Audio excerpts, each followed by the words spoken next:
December 20th, calling to order the Project Oversight Committee. It's now approximately 8:37. Starting off with roll call. I'm present. We do not have a designated vice chair at this moment. Anthony Alto, Present. Lisa Baker, Present. Chris Moylan, Present. Ed Sniffen is excused, Art Tolentino, Robert Yu, Present.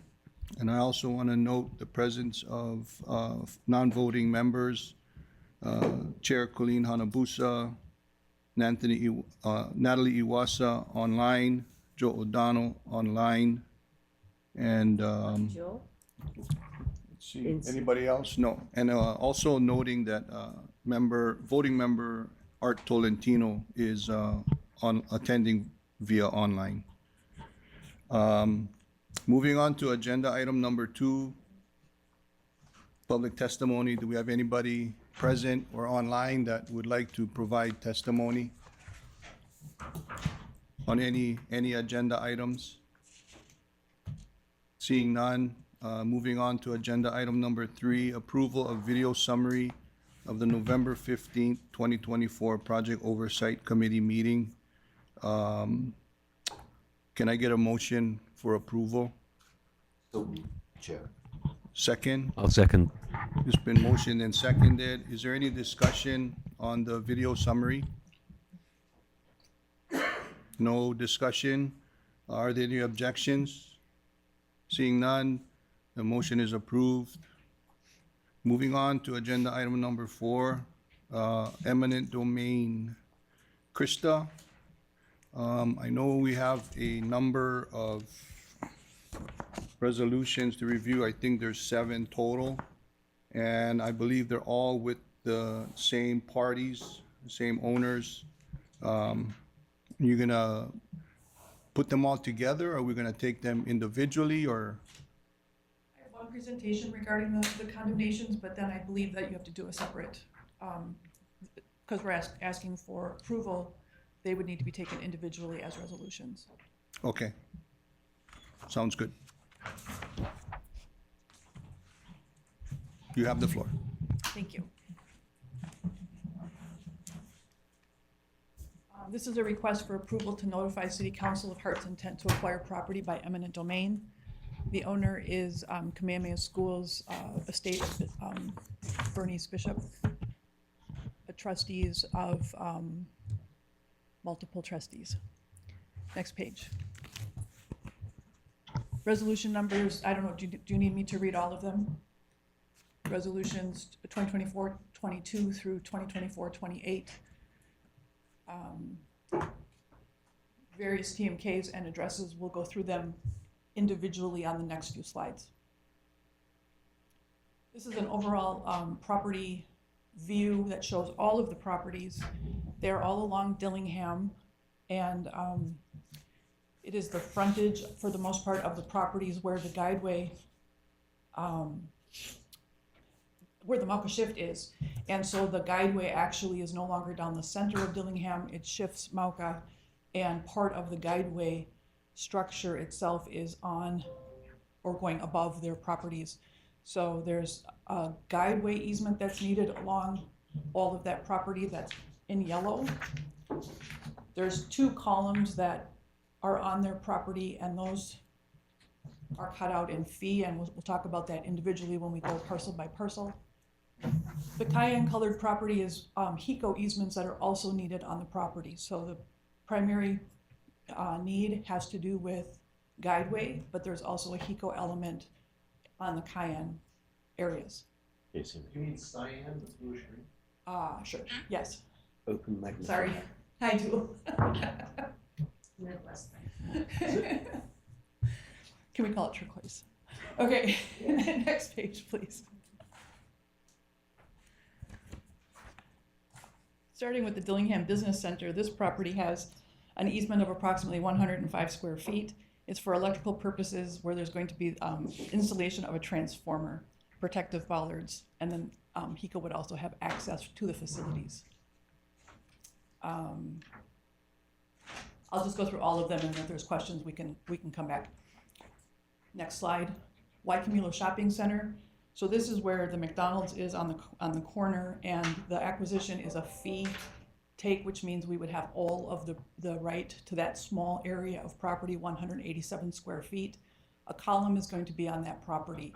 So again, that's where the Mauka shift starts, and the columns are no longer in the middle of the roadway. They are starting to shift Mauka.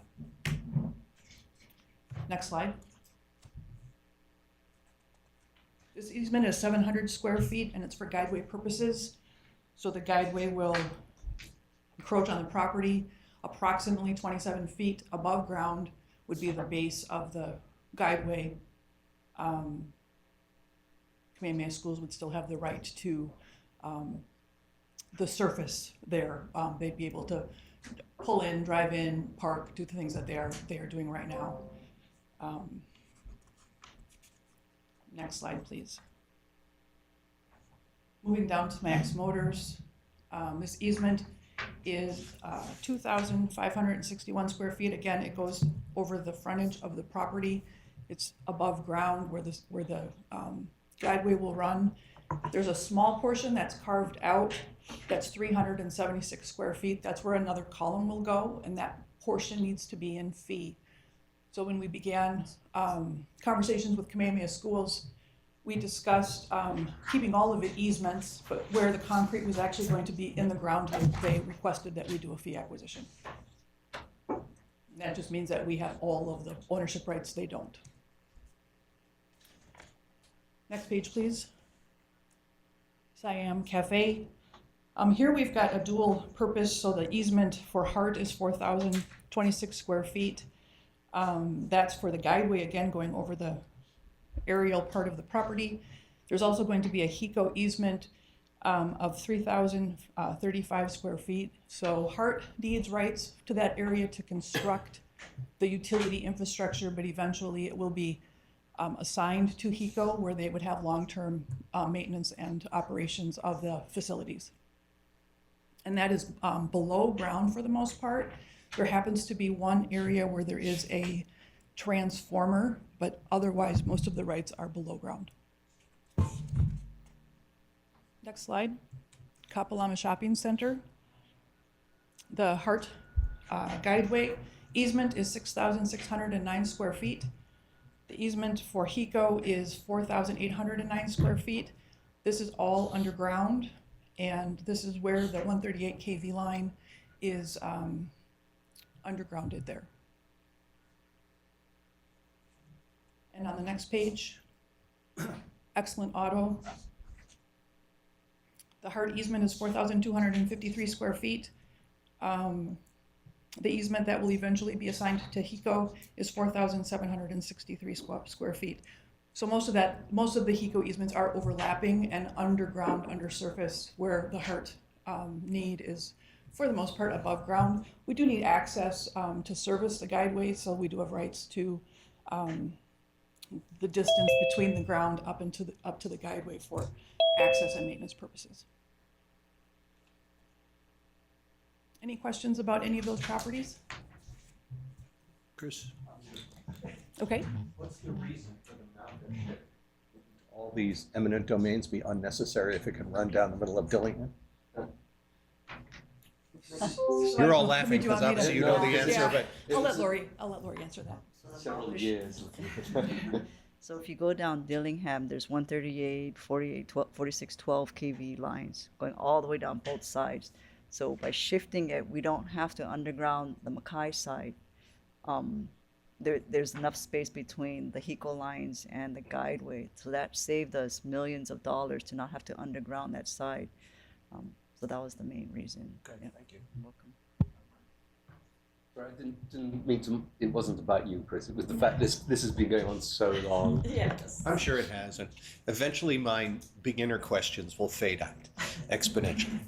Any other questions? Chair, Yes, Robert? quick question, Krista. So just looking at the pictures and the outline of the properties, do we know how much it affect those businesses like Siam Cafe and Camilo Shopping Center. I know there's a lot of construction going on now, and I know, businesses are being affected one way or the other just because of the construction. Does this create an extra burden? I mean, I'm just looking at the outline. It seems like the outline is, it's in the property where it's part of the building. So the building is allowed to remain. Yeah. We do have a provision in the easement that the buildings will not be removed by Hart. They're allowed to stay there, so there's no impact that way. If in the future the buildings would be removed, there would be an inability to reconstruct in that area. But there's 3 buildings along the area. It's 3 different parcels: Bob's Barbecue, Siam Cafe, and I believe Papa Llama Shopping Center also has a small portion in the easement area, but those buildings are allowed to remain. Okay. When you say in the future, if they have to remove the building and rebuild, is that part of Hart's responsibility in the future?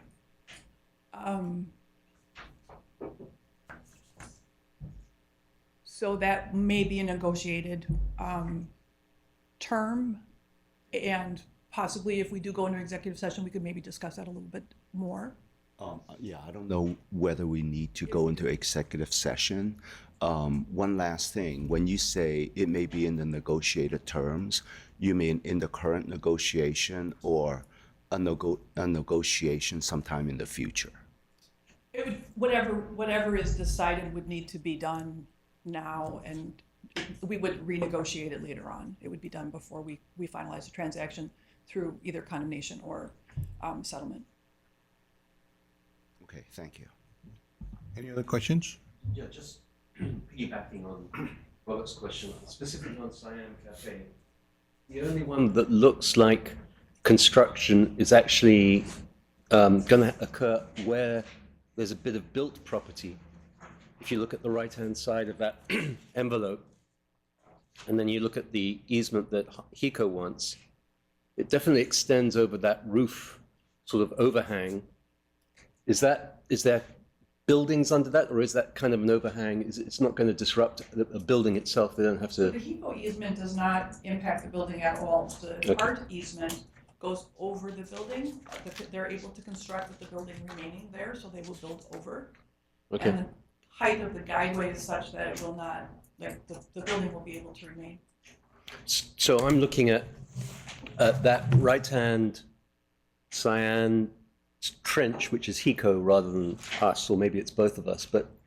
And that, if you look at the drawing on the left, it looks like it penetrates right into that area which is built. It's actually in front of the building. So it's the connection line, the duct bank line that goes to the building to service the utilities to the building. It does not impact the building. Okay, great. And then another question, if I may. Typically, the negotiations with KS have gone relatively smoothly. Is there an issue here? We haven't been able to come to terms with them, or? We've been negotiating for quite some time without being able to resolve the transaction. So if we do need to go into executive session, we can, if some of the questions that you're asking, Krista can't answer necessarily in public. Right. No, I get it. Any other questions? So kind of following up on both Robert and Anthony's questioning, are there any above-ground construction activities that will actually impact any pieces of the property? I'm specifically looking at White Camilo and Max Motors. So are the columns going to be on the property, on the business's property, or? So if we look at Max Motors, for instance, about half of that column is on that property. So I don't know if you can tell that small little box, and then there's a teeny little circle that's grayed out there. That's about half of a column is on that property. So that would impact that property.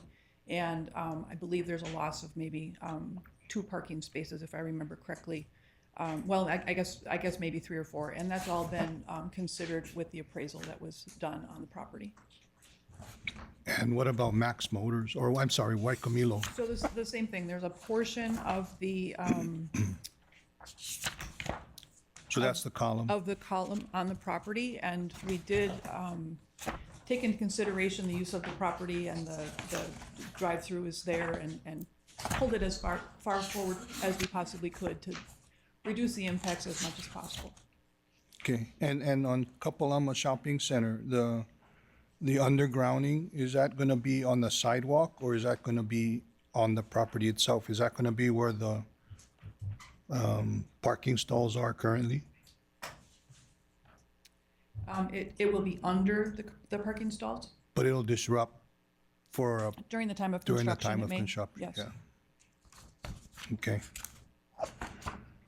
All right, members, any other questions? Is there any desire to enter into executive session? Nope. Okay. Art, you good?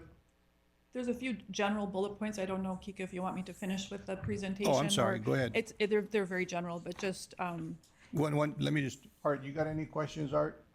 Oh, no, but thank you for asking. I appreciate that. Anybody else online? Joe, Natalie? Okay, sorry. Go ahead, Krista. so just to conclude here, we did appraise the property with all of the various easement needs in compliance with the Uniform Act as we're required to when we acquire property. Written offers were provided to Kamehameha Schools, and Hart and Kamehameha Schools have been negotiating terms of a settlement agreement for quite some time that would allow for access to the property for construction purposes before we finally close on the grants of easement. While the agreements have been negotiated or have been in process of being negotiated, short-term right of entries have been provided to Hart to allow for utility work. So we have been doing some of the utility work already on these properties with Kamehameha Schools cooperation. In October, Hart had requested an extension of the right of entry with an expanded scope of work that would allow for continued construction activities, and Kamehameha Schools extended the right of entries but did not include our expanded scope of work. Without access to the properties to do the work that we need, Hart will not be able to adhere to the construction timeline, thereby jeopardizing the overall project schedule. In order to obtain access to the properties, it's necessary for us to refer these transactions to condemnation. We'll continue to try to negotiate a settlement with Kamehameha Schools.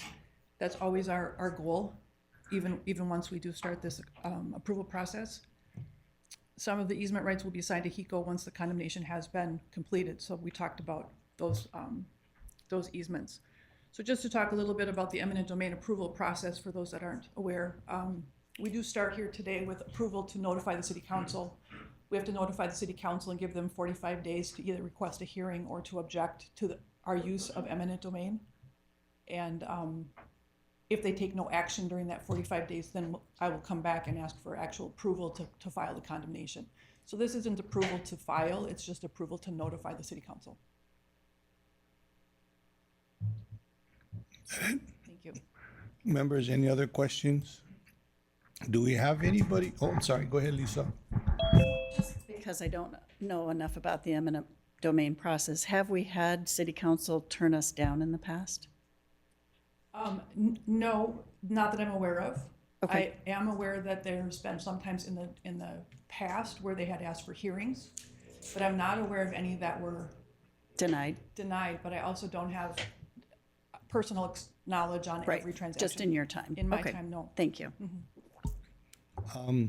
Is there anybody here from the owner that would like to say anything or present anything? Owner's rep? No? Okay, One or two online, but I don't know that they want to provide testimony. okay.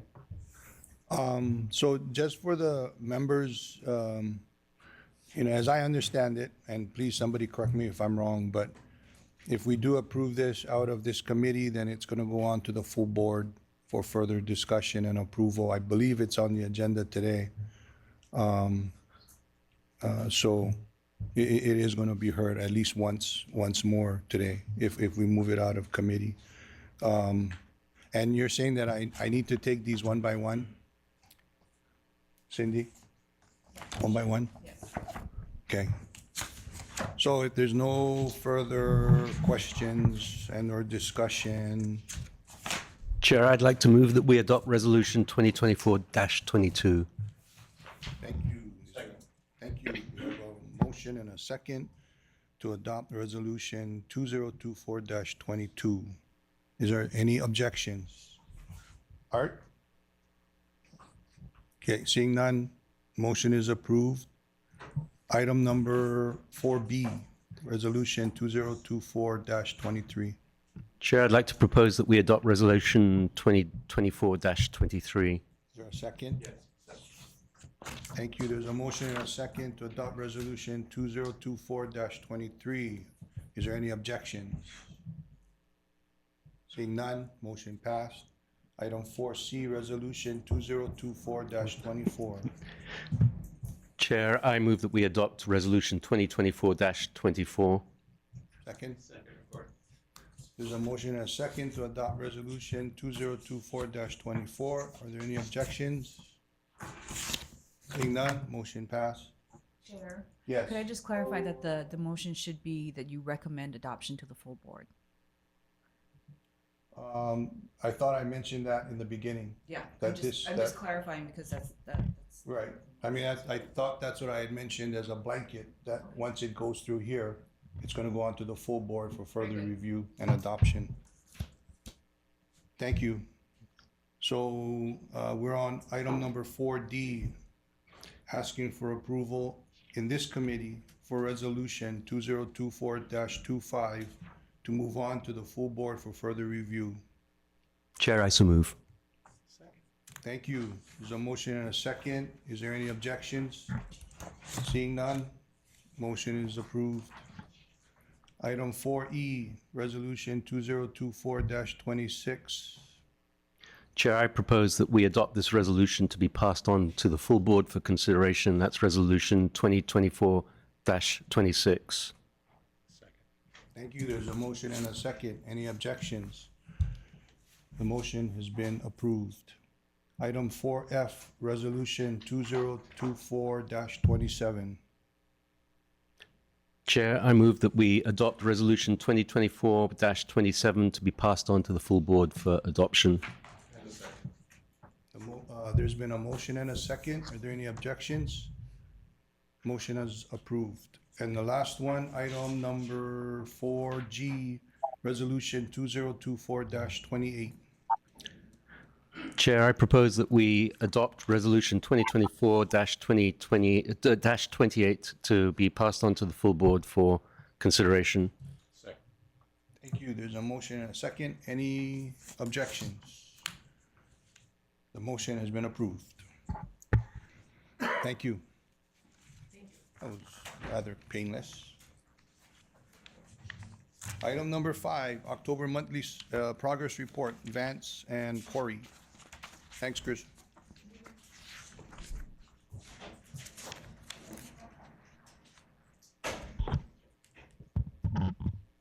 Morning. Cool, I like your shirt. No, not yours. I like your shirt, Corey. Thank you. Morning, Vance Suda, Heart Project Director. Go through the October monthly report, Heart monthly report. As usual, I'll go through the overall key items and then open up for questions. Starting with CCGS, as we're all aware, the contract was awarded and NTP was issued.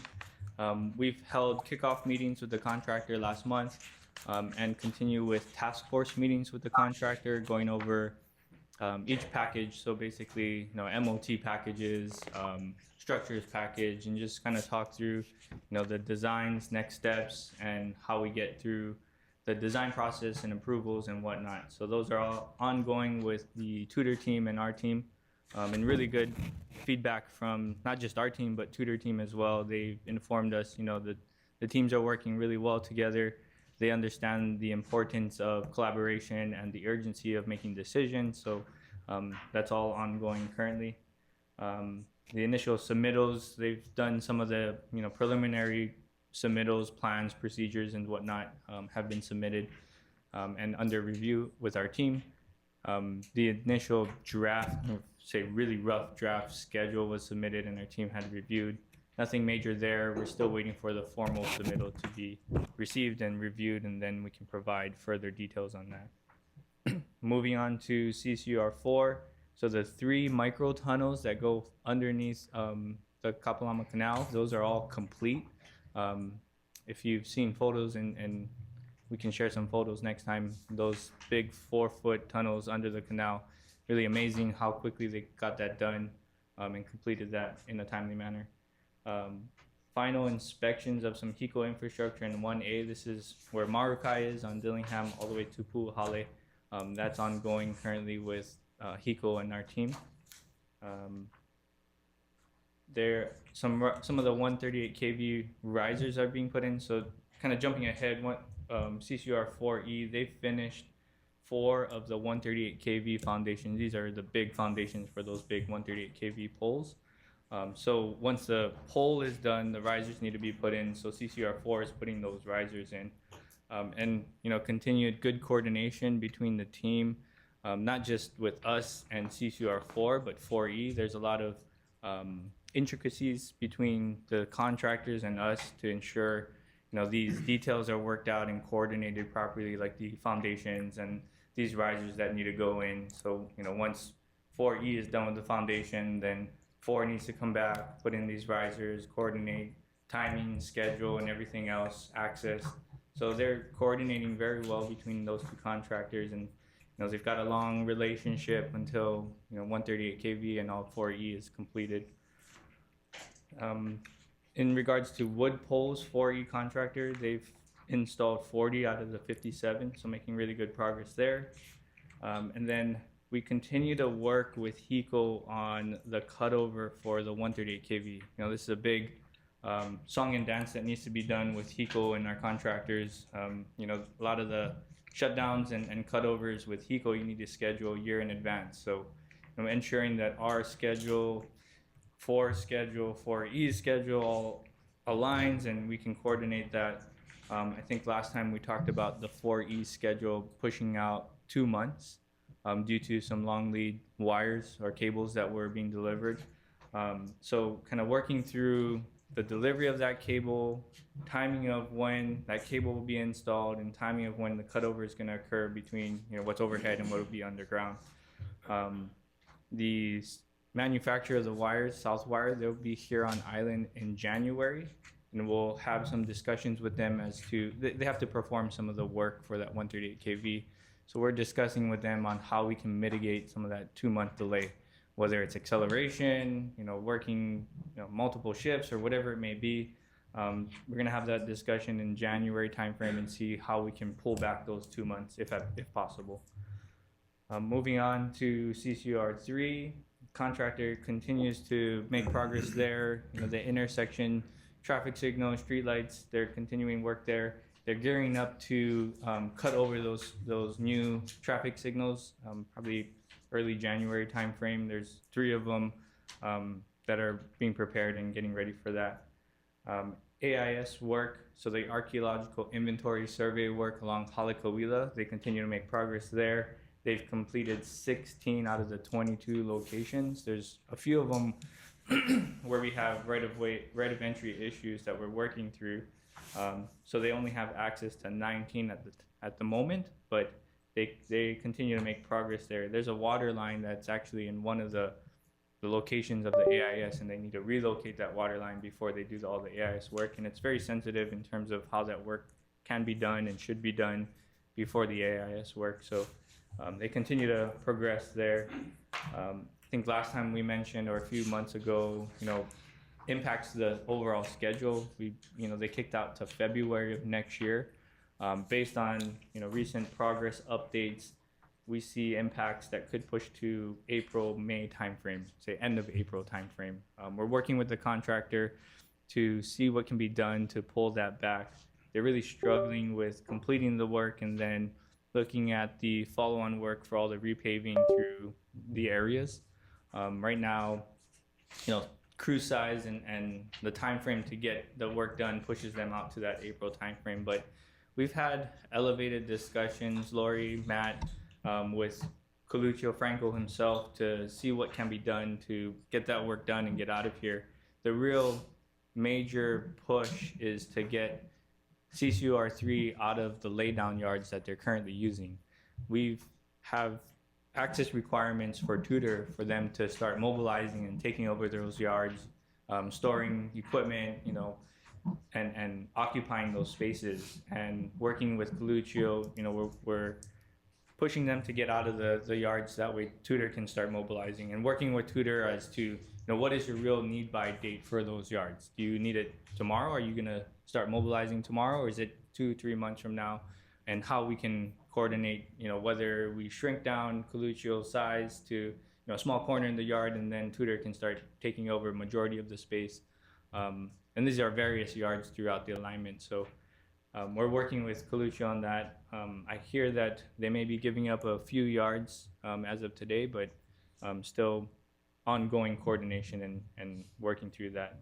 That's the real concern there, and impact, if anything, that we're seeing. So that's where the importance is.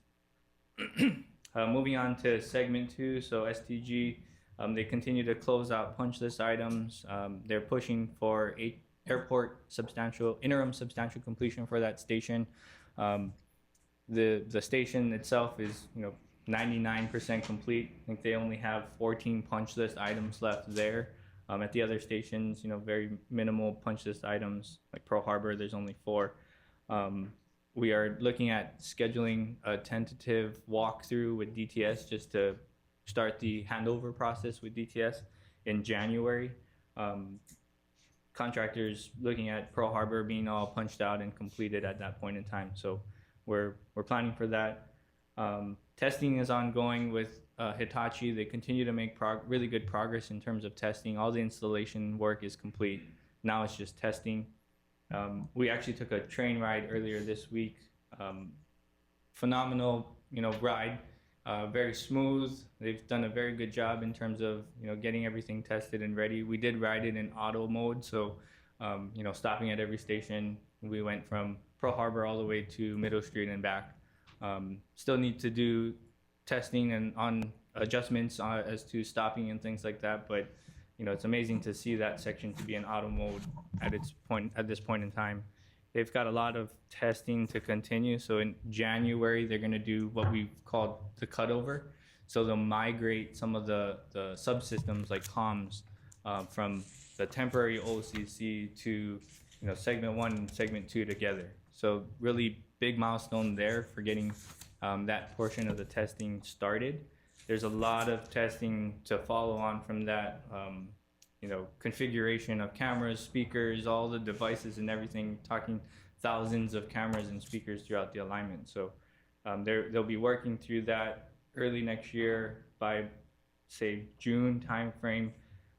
They'll be done with all of that migration and configuration, and we'll actually get rid of the temporary operations control center, and everything will be migrated to the permanent operations or the current operations control center. That'll be a big milestone there, where we'll be able to control the entire alignment, segment 1 and 2, from the operations control center. And then they'll go through all the trial run, trial operations, testing, and then system demonstration, as well as the full scale exercise that they'll need to perform. If we recall, on segment 1, there was a big exercise that was coordinated between the fire department, the police department, DTS, Hitachi, where they simulated an emergency up on the guideway. They actually simulated passengers in the station and evacuating the station. Very big exercise that occurred. So they'll have to do that again for segment 2 prior to opening. So that'll be another big milestone there. And we're still tracking for the end of 2025 for operational readiness and turnover to Roger and his team. That's all I have in regards to the monthly report. There's questions? Thank you, members. Chris? Bunch of them, but I'm sure that after this meeting, there'll be fewer. Just one proofreading and one general, and then a few specific. Proofreading, page 4. The word data is plural. Something I fight with my statistics students about this all the time. You have to say the data are presented. You don't say the data is presented. On that same page, the current forecast for allocated contingency bigger than expected. Any particular reason for that? Sorry, what page is that? 4. Under contingency, core accountability items. And the question is regarding to the 730. The 452 versus the 519. And the 22 recovery plan and the current forecast. The table, second table on the page. Yeah, okay. So I guess, Kevin, we spoke about this a couple times.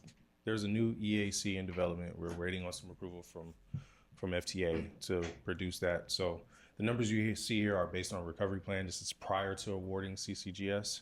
Okay. So a lot of things are going to change. That's Okay. number one. But just to your question generally, what we were seeing was there were some credits, and this is mostly due to some of the optimizations we saw in CCR3, where we were able to save some of that base cost and to convert it into contingency. We're still working on that change, but the forecast is we were going to see some more contingency. So that's why you're kind of seeing the numbers shoot up a little bit, but that's a temporary condition. Thank you. Okay. Very top of page 9. What are the U.S. Navy deliverables?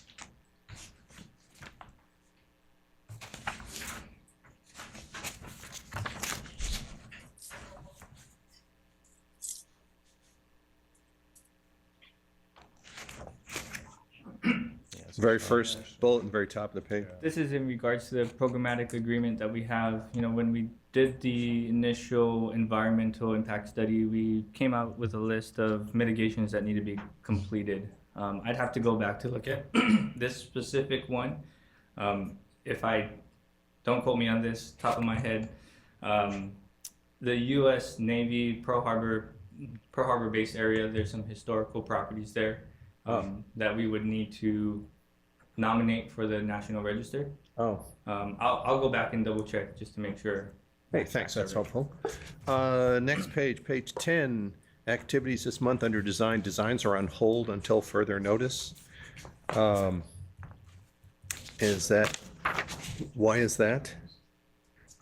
This might also connect with page 11 where it says 10 properties are placed on hold.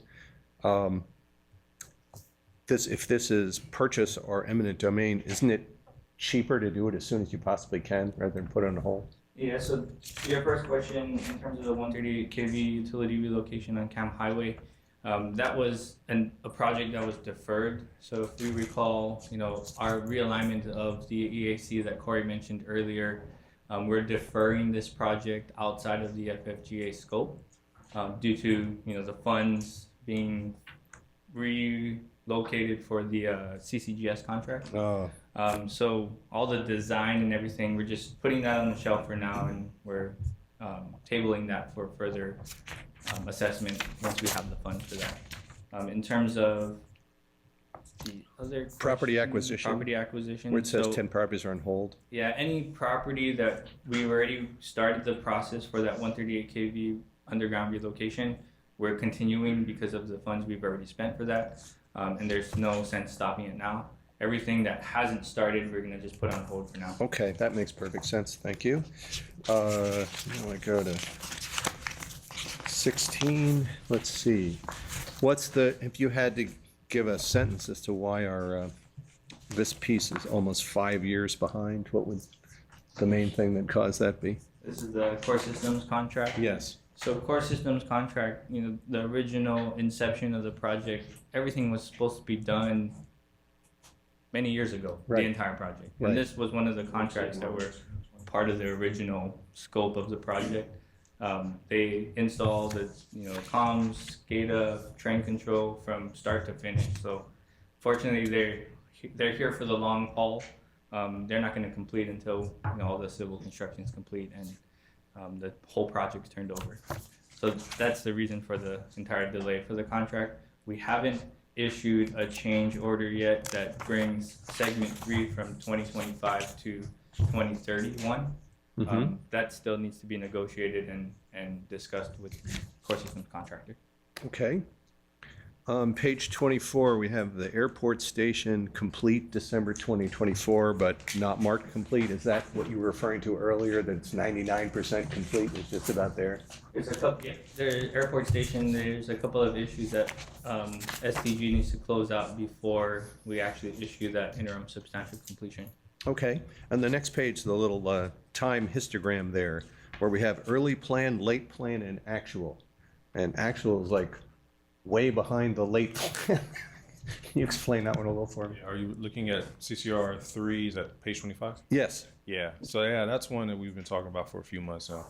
Yeah, that's our downtown utility relocation contractor. They are behind schedule. They continue to fall behind where we would like them to be. So that's what Vance was speaking to earlier, where we're actually now seeing that schedule push towards April, May timeframe. So that's just kind of the graphical representation of that. Right. We do. So we originally thought it might either be done early or late, but it turned out in real life it was much later Yeah, than and so late. typically these curves are developed, we would take their schedule, we look at kind of their relationships, activities, and we can kind of determine what is the latest kind of path they can go on to still make it on time. And that's what those two bars try to capture, and then the actuals will either fall in between if they're on time. Hopefully in between, right? Yeah, hopefully in between, that's the target. But then if we see it going below the late, then we know we got a problem, we have to try to address it, so. Yeah, some of them, the actual is right up by the early, which is really Yeah, good. it varies by contract.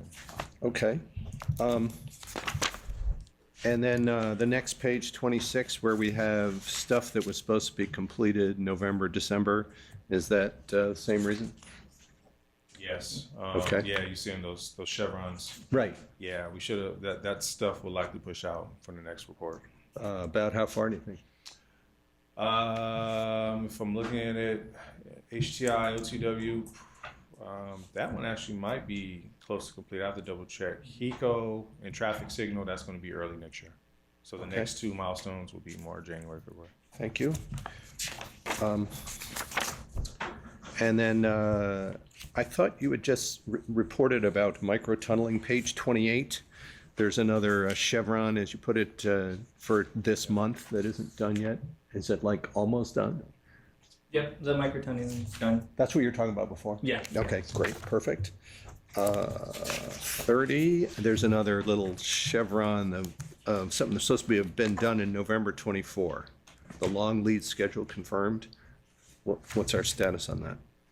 I think we're pretty close to that for our long league schedule. I mean, that's related to the 138 kV that we were just talking about. So we actually may know more information in January when they come out. But yeah, this is the October report. So in November, we kind of had an idea it would be finished, but that may be more December, January. All right. I'm mostly done, Mr. Chair, don't worry. Let's see. The risk management on page 43. The two red bar high risk threat scores. Can you give me a couple sentence summary of On which that? ones? Page 43, Yep. the labor constraints. Oh, yeah. Yeah. So related to my disclaimer earlier with the EAC changing, the risk register is also changing. This is a so some of these consequence of that as risks, well. yeah, so some of these risks are already been retired, and you'll see new risks. But I guess the general interpretation is when you're seeing that red, those are the ones we're identifying as kind of the highest risk to our program, either cost and or schedule. And then just kind of goes from there, red, yellow, green. So these were, the first one was related to actually awarding the CCGS contract, which we've done. So we're assuming that risk was captured in that bid price, which is part of the reason why it came out higher than we thought. The other one was segment 2 access delay. So yeah, that's for the AGS stuff that was already settled. Okay. Can you explain what a risk opportunity is on page 45? Yeah, so opportunities, so as we're evaluating risk, we're looking for both positive and negative impacts. So opportunities are impacts that we think we may be able to see some savings, and that might be in the form of cost or schedule savings. So scoped optimizations, that was something that we did realize in like CCR3, where we saw some credits, we were able to optimize that scope. We see a potential opportunity for the Pearl Highlands Transit Center and revisiting how we get access to that transit center. So that's an opportunity. So those are other things that we're looking for. That's great. And then I think the last one is page 50, the graph in the middle. There's a big spike at the end on the rolling 12-month incident rate. Yeah. What happened? Yeah, there's, I think, one or two incidents that occurred. One that I can remember off the top of my head, wasn't our workers involved. It was a third party. Drunk driver hit one of the construction equipment, caused a. Is that the one that went over into the, okay. This is a different one, but it's a reportable incident, so it does affect some of our numbers. The other thing to note, the number of hours that we see on the project also affect the numbers here. In the last few months, being that the AGS contract has pretty much decreased and there's only minimal work left, a lot of those hours have decreased our overall monthly calculation. So there was a couple of incidences that attributed. I can't remember the last incident, the second incident. Oh, does this mean that if, as it's winding down, there's fewer full-time employees, so a graph that says incidents per 100 full-time, it'll exaggerate it if there's fewer employees? Is that what you mean? Yeah, the number of hours worked. Hours of work, okay. Okay. And then a couple general ones. One, if you could wave a magic wand and take one piece of this thing and make it go much faster, that would make the whole project go faster, what would it be? What's the rate limiting step on our project right now? Is it the utility relocation? Is it something else? I mean, that's kind of a chemistry term to say rate limiting. Utility relocation, yes, CCR4, the 138 kV, our critical path for the whole project runs through 4E. Right. Getting those 138 kVs underground and cut over, being that there's a long schedule between us and HECO for shutting those 138 kVs down and then doing the cutover, getting that pushed back or brought back in, and then all of that infrastructure work. There's a lot that needs to be done for that 138 kV. I think that's where That's we our had a rate magic limiting wand. step. Okay. Okay, and last one, when you do these little test runs and you go under every stop like you did, any chance for board members ever to ride one of those with you? No. Unfortunately, during testing, no. Too bad. Okay, thank you. Thanks for your patience, Mr. Chair. Thank you. And just for the record, I mean, I welcome questions. As long as they're relevant to the subject matter and the agenda item that we're speaking to, I think the more questions we have, the better, because I think we all can learn from the questions that we may or may not have ourselves, so I think it's a good thing. Any other questions? Yes, Lisa? Well, if he gets to ask a lot, then I'd like to. Sure. Just going over some of the things that you presented, not the report so much. On CCGS, is Tudor meeting the schedule in your, I don't know if it was in the contract, but as you expected for their submittals, even preliminary submittals? For the most part, yes. There's some submittals that we've given them leniency on because they're not too critical. But for the most part, I'd say so. So the overall schedule, it is in line with what you expected and what was committed to? Yeah, there was in the contract there was milestones, I'm gonna call them milestones, but requirement dates for submittal of certain documents at certain times. Some of them, they had no problem meeting the schedule one, probably that one. But yeah, they've been pretty cooperative in terms of that. Okay. Then also on Tudor, and kind of tagging on to what Chris said about the risk opportunities, is Tudor providing some suggested opportunities for us, or has that all been already done before we even awarded the contract? So they did present some during the procurement process. We call them alternative technical concepts, ATCs. which we, I don't want to say approved, but had no issues with.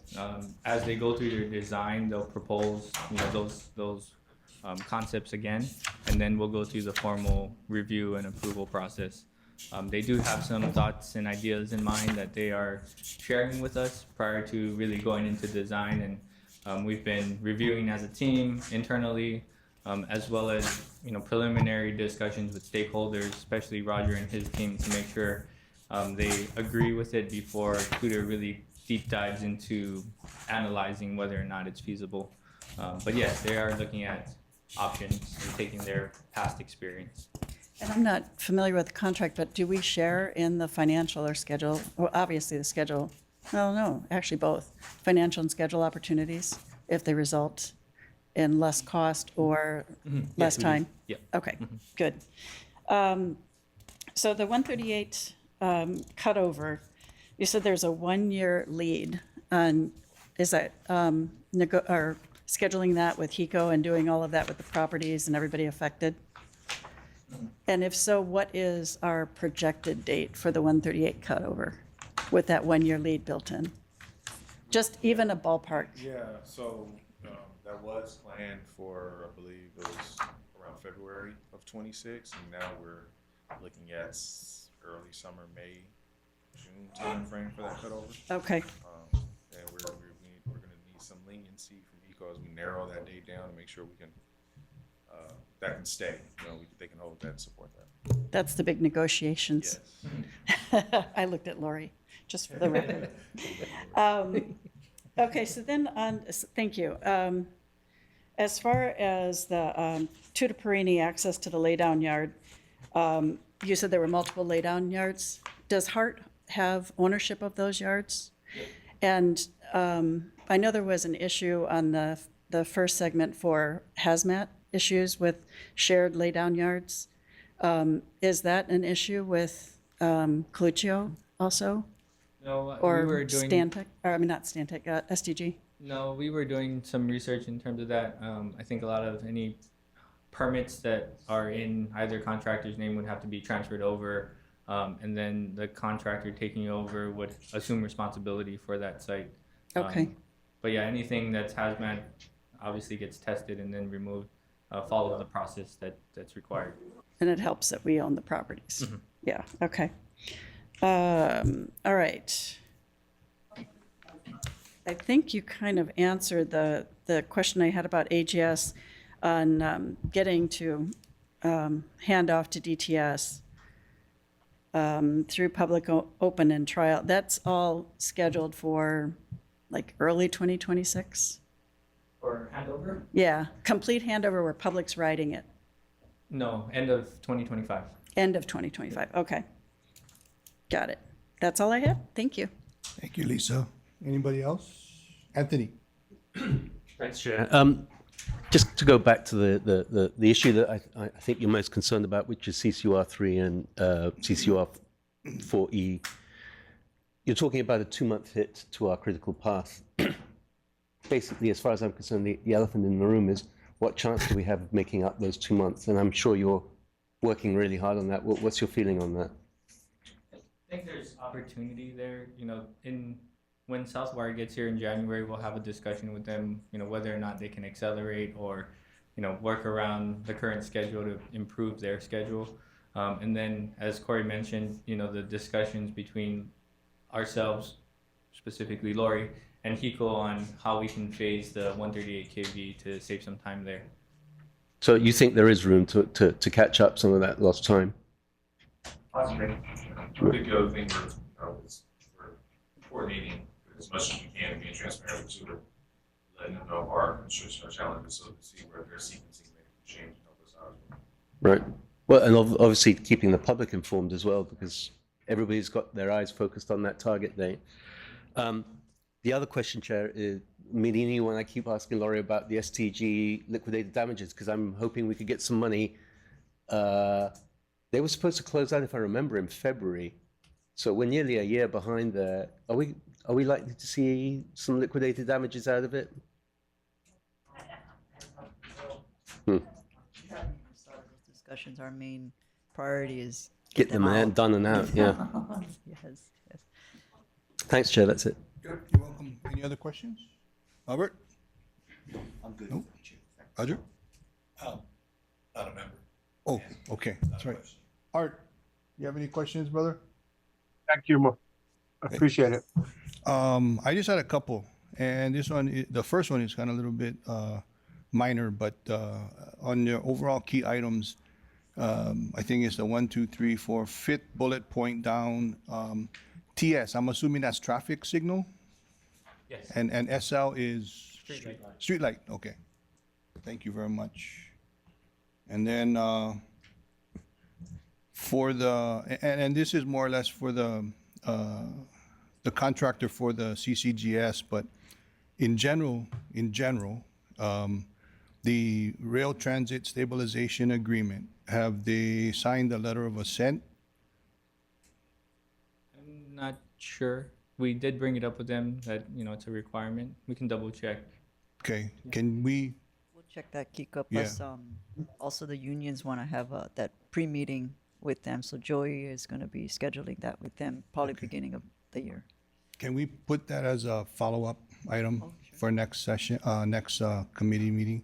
And yeah, and in general, I guess, is it possible to do like an, I wouldn't say an audit, but just check to see if all contractors are, have signed the letters of assent? And for members, the RTSA is agreement with construction unions that is required as a part of bidding on the project. And the letter of assent is just agreeing to abide and comply with the RTSA. So appreciate that. And then I know this is, you know, to one of Chris's earlier questions, you know, unfortunately, the report is a little lagged. So some of the stuff that we see here, what's happening in real time, you know, we all hear stuff and you know, that is in real time, but it's not necessarily reflective in the report yet. Like, and I was gonna touch upon, and I'm assuming that the recent announcement of the next tranche is going to be reflected in the next report, I believe. And then the other, just out of curiosity, page 14, it refers to guardrails around historic bridges. Well, how many historic bridges are we talking about? I think there was 2 or 3 on the west side. I would have to 5. 5. 5 bridges. On the west side? Okay. All right. And then just to clarify, I think Anthony had a question regarding the 2-month delay. I'm assuming that is referring to the CCR 3. Is that? Is there a delay on 4? That's 4E. 4E? Okay. 4E, yeah. And I think this is being covered in the PMOC, but the delays on CCR 3 is not at this point in time necessarily impacting the critical path. Okay. The only other thing I think I have is if we could also add as a request for the next committee, member Moylan's request for the deliverables for the U.S. Navy, I think on page 9, programmatic agreement.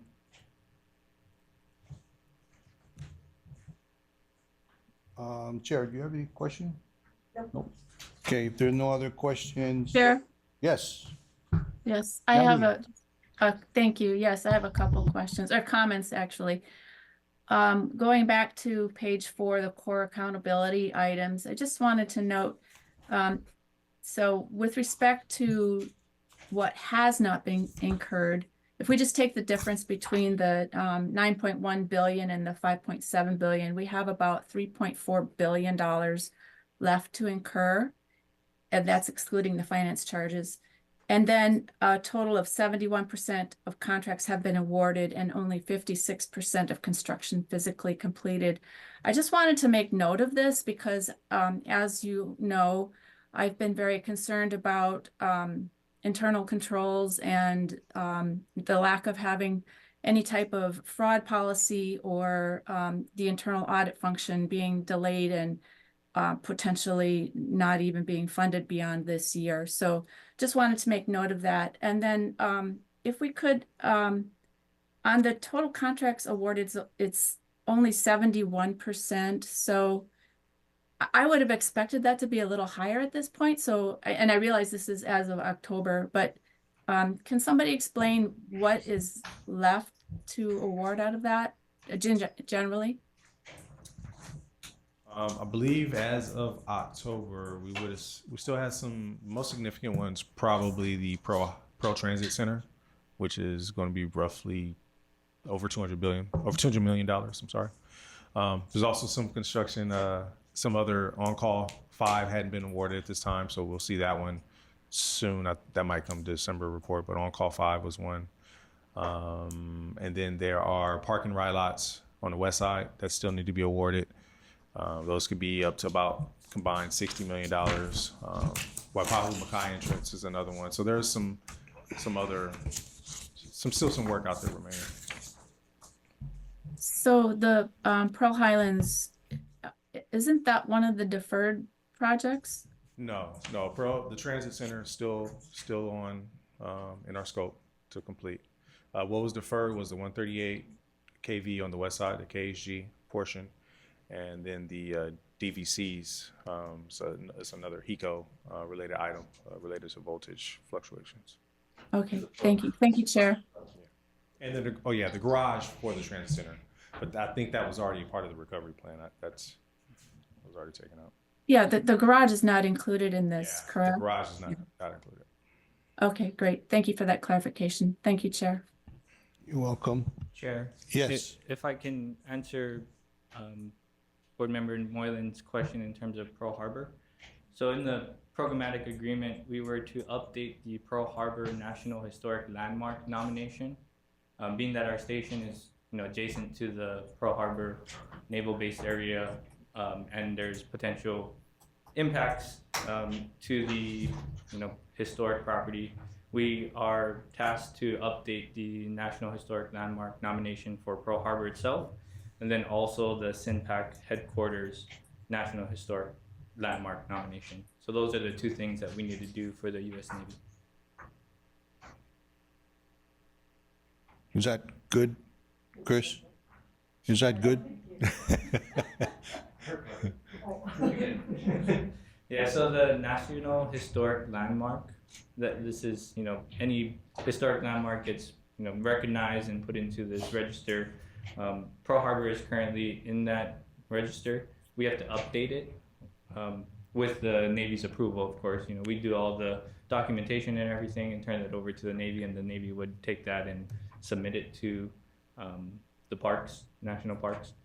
So just for Pearl Harbor and then the SINPAC headquarters National Historic Landmark.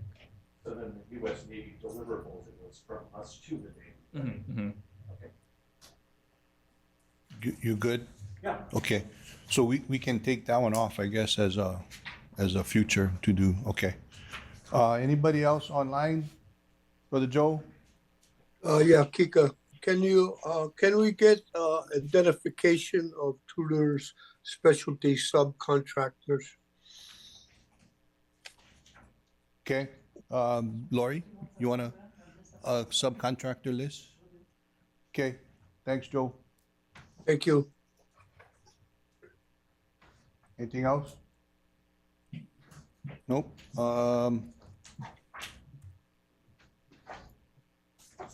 Okay, I think we're good. So, thank you. We'll move on to agenda item number 6. So, on agenda item number 6, and again, if please, anybody, correct me if I'm wrong. My understanding, and I appreciate Natalie bringing this also to our attention, but when I try to pull these online, it seems like the only ones available are September. Yes. And then what we have in our folder is September. So what I'd like to do, if it's possible, is just review September and defer on October.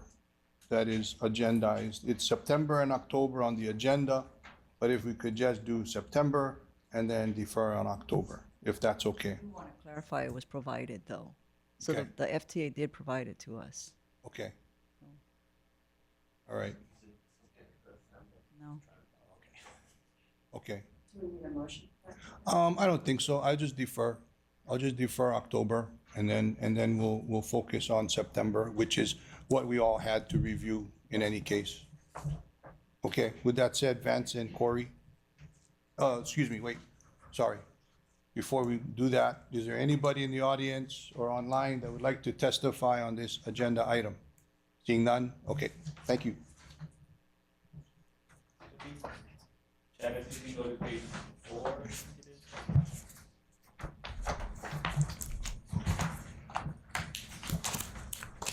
And as I did with our report, the HART report, I'll go through the major issues and concerns. Then I'll kind of give a preview or the latest, because since this is September report. Next page, please. Section 1.3. So the first item under the major issues and or concerns, management capacity and capability. So to kind of give you a preview of the October report, this item is actually going to be retired with the renewal of Lori's contract, and we have the Director of Design and Construction starting January 20th. PMOC had retired this issue and no longer see it as a major item. Then if you go down to my laptop died. Next item for city center status, I think I reported in a lot of this already. The issues or concerns about the CCR3 schedule and the overall impact to the budget in terms of the CCGS award that Corey mentioned earlier that we are working to update, finalize, and get approval from FTA. The other thing to note here, I can't see, there's a risk update that we worked on with PMOC and FTA back in late October, early November. We provided the report to FTA and PMOC, and they provided comments and feedback that we're finalizing currently, and we'll provide back to them for final concurrence. And that's all the major issues and concerns from PMOC. Members, questions? Lisa? Yeah, so on the risk refresh or whatever that you provided, when will we get to see that part? Is that after PMOC approves it? Or Yes. FTA approves it? Yeah, so Okay. we're thinking the January, February timeframe, we'll Okay. have both the risk update as well as the updated EAC to present to the board for Okay. approval. Okay. Thank you. Sorry, that was right over my head. When was that again? January, February timeframe. Okay. We still need to package everything up and get everything over to FTA for their, let's say, concurrence. And then once we get that, we'll bring it to the board. Chris? Just a basic concept of this. So this document is prepared every month based on like the previous month's report. So it's sort of a summary of the monthly report from 2 months ago, right? And we have to do this to report to FTA and stuff like that. Is that why we have this here? So this report is actually done by our PMOC, so the FTA hires consultants. Right. So they actually create this report. So they take our information from our report, and then they express their concerns or issues or whatever they're saying. Plus, we have monthly meetings. We have monthly meetings with them, and this is their summary. So there is a little bit of lag. There's an oversight. So there's a little bit of a lag. When we met with FTA this past week, I said, the board actually moved their board meetings later. So could you please get these reports to us sooner? And so they're going to make a better attempt at that. But just understand there is a lag with them. Sure. So from the point of view of the work we do on this committee, your monthly report is the most up-to-date stuff. Yes. So, okay. And then this is just to go back and say, oh, was there something we should have asked you a month ago, but we didn't, and then these guys flagged it. Okay, thank you.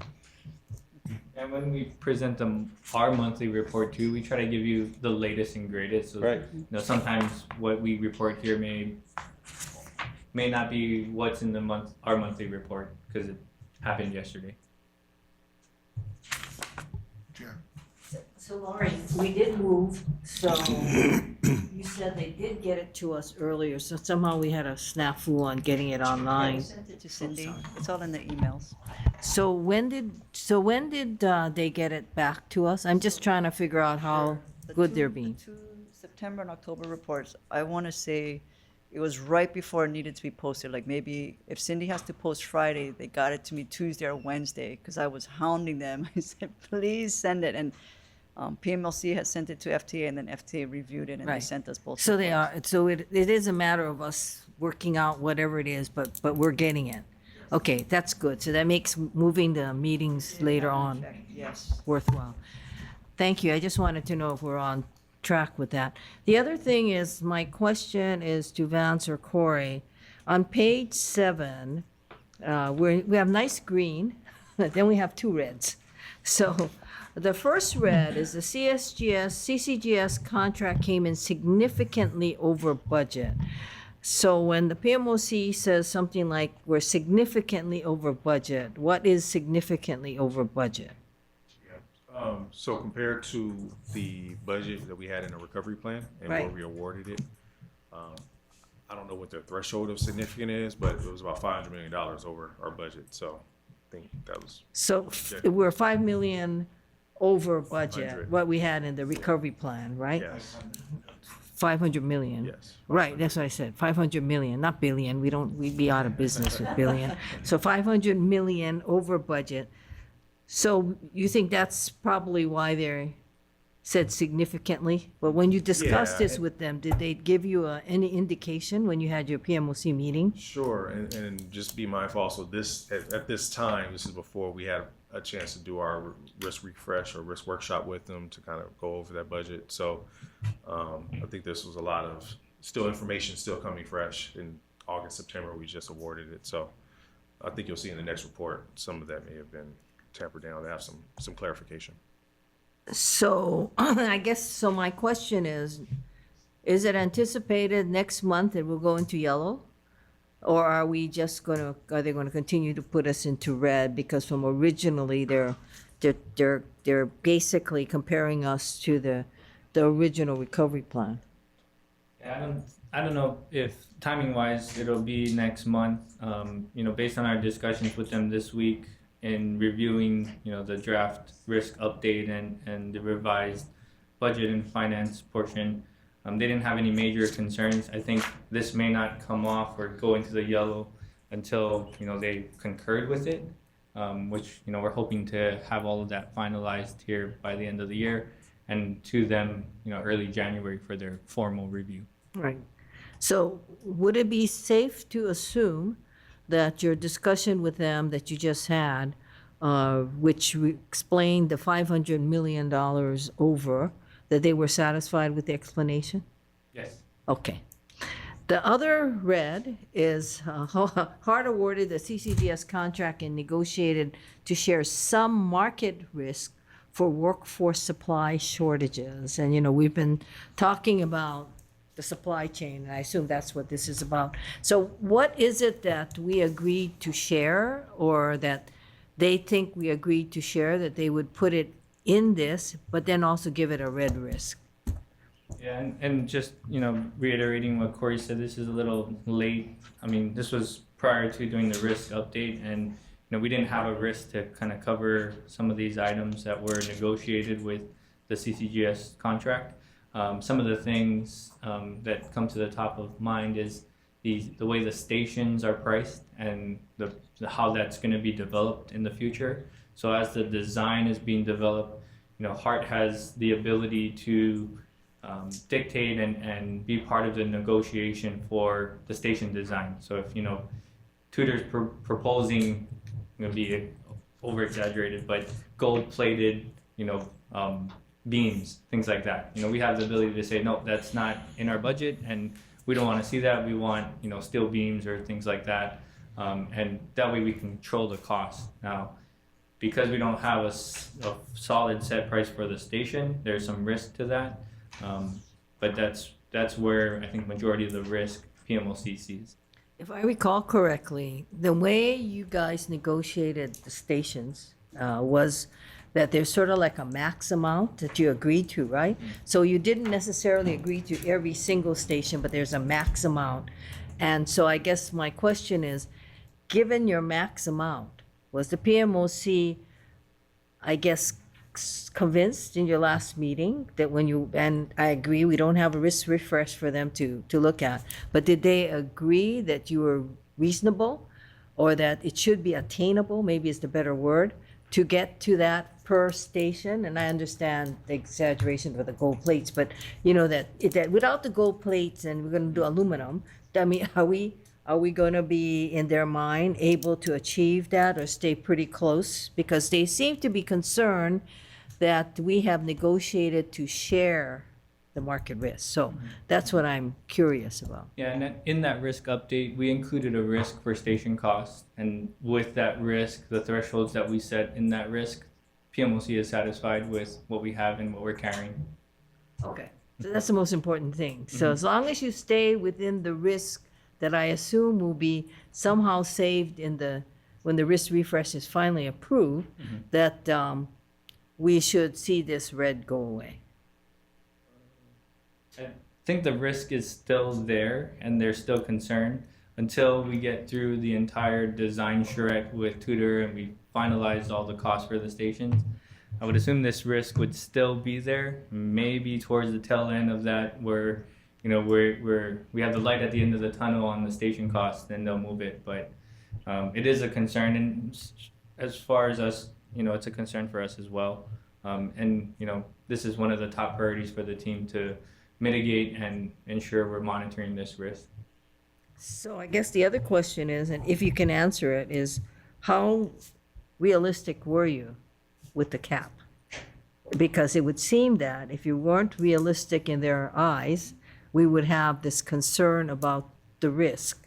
So you understand what I'm saying? Yep. And you know, you can come and tell us they're only going to spend 100 million, and we'll say, okay, I mean, that's what you guys think, well then fine, but you know, don't come in for a change order. But you know what, I mean, you understand what I'm getting at, right? Yeah. I think in our estimates, we're very realistic and very reasonable in terms of, you know, past experience with the stations on the west side and looking at, you know, the largest stations we have, such as Pearl Harbor Station or Pearl Highland Station and Aloha Stadium Station, and compared to what we have in CCGS, you know, the experience we have and cost we have for those, we're very reasonable with the cost that we have for CCGS.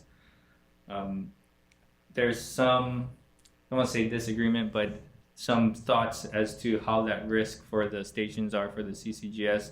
You know, PMOC has in their mind what should be put into that risk because of other factors, and you know, we're using our past experience to, you know, to price that risk. So there's some disagreement there, but I think overall for the program, carrying this risk and what we have currently will definitely provide some buffer and cushion in the future. The last question is, so when you went over your draft risk refresh, which I assume you did, and you discussed the stations, were they basically fine with what the discussion sounded like? Yeah. Okay, thank you, Chair. Thank you. Any other questions? Just a very quick follow-up on the chair's last set of questions, which is when you ordered the CCHS contract, PMOC is noting that the risk that you've negotiated to share some market risk. And I'm just wondering, I mean, obviously that comes with a dollar sign. What is the dollar sign? What is the potential risk we're exposing ourselves to share there, whether in monetary terms? Ballpark, I mean, obviously. Yeah. So, you know, like Chair spoke, we put a not to exceed amount, which if you did average about $50 million a station. I think we increased that number to go up to about $60 or $70 million a station, just to kind of cover us if we do see some of that market risk come to fruition and impact us. So, you know, one thing that I think it's fair for us to share in addition to the EAC and EAC next month is the risk register that matches that EAC, so you can see what our top risks are and how that follows. So look forward to that. That's ballpark where we are. Thanks, Chair. So is this to kind of address some of maybe the disagreement in what the cost of the station would be, the estimates?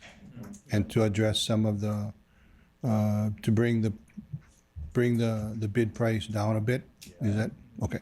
And that's just one portion of, I think, PMOC's concern, that, you know, and then also workforce, as we've all seen, you know, in the past, ensuring that there's enough labor available for all that work. You know, we've got essentially 6 stations that are going to be being constructed at any given time. So ensuring that there's enough workforce for that. That's probably, you know, another risk that's all bundled in here in their table there. Okay. Anybody online? You guys have any questions? Nope. Okay, so I have just one, and I think it's relevant, but you know so the CCGS, the option, when does that have to be Exercise. yeah, exercised, committed to? Was 1 year from award? Also, the price is maintained for 1 year. There's no limit. When are they locked into that option to actually perform it? That's when we give the notice to proceed. But their price that they gave is, it'll stay current, or they have to maintain that price for 1 year. After that, then it would be a renegotiated, then we give notice to proceed if we agree. So we're the trigger point? We trigger it. Yes. So as in your discussions with the PMOC and with, have they indicated any, have they made any comment towards our ability to kind of start moving forward? I'm glad you asked that. That was going to be in my executive update. The meeting that we had with FTA this week was, they do have a lot of confidence in us. They have a lot of confidence in our funding, and they will allow us to start using funds beyond the FFGA scope. In previous meetings, we were pretty, I mean, even you, Chair, saying this is our monies, we should be able to do what we want. They basically said that this past week. Smart. Congratulations. That's They excellent. finally see the light. Smart. Excellent news. I have a clarifying question though. So when you say beyond the FFGA scope, are you saying beyond to Ala Moana? Yes. So Okay, in so their just the minds, remainder of the approved in their project. minds, the FFGA scope, it's kaka'ako. What we do beyond that, we're on our own. So with the extra funds that we have, as long as we aren't jeopardizing their base scope to Civic Center, they're okay with us starting to, and you know, we want to do small things, right? Like starting the designs on maybe the utility relocations. We have to dust that off. They're old already, so I forget what else. And then design for guideway and stations, you know, having Tutor on board and even tying in the utility relocations, having them look at that and telling us, you know, from their experience, are we accurate as to where we should relocate utilities, or is there a better option that, you know, we can discuss so that we can optimize our utility relocation as well? Are we beginning to look at designs? We just got the good news this week, so they need to start looking. Maybe at the appropriate time, you know, and again, emphasizing appropriate time, maybe we can add it onto the agenda as a kind of a update, let us know where we're at. You know, I've always believed that the project, and at least I can speak for myself personally, when we did do the revised FFGA, I was pretty deliberate in making sure that there was language in there that at least indicated the board, and I don't want to speak on behalf of the board, but that was my intent, specific language to ensure that the project was from here to Ala Moana, and that so. Chair, do you have a question? Yeah, I mean, I can speak to the specific language if you like to, but I believe the project is Ala Moana and is under the purview of the PMOC. So that's our responsibility to complete the project. Yeah. Okay. I don't know if I agree that if it goes to Ala Moana, I think this is the dispute we've always had, was the amended PMOs, the amended FFGA is to Kaka'ako. So the question has always been whether or not the PMOC, not the PMOC, the FTA, not the PMOC, the FTA has jurisdiction over what we do to Ala Moana absent additional funding from the FTA.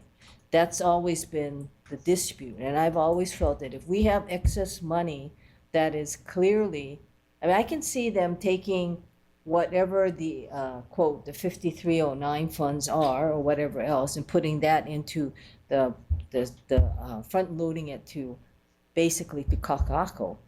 But whatever's left, whether it's the GET or the TAT funds, I've always felt that that's for the board to determine after from Kaka'ako to Ala Moana. And that's been the dispute. That's why I said smart, because they seem to be in agreement now that that's within our control, which would then allow us to do planning. And it may or may not look like the original FTA approved plan from Kaka'ako to Ala Moana. Who knows what we can do.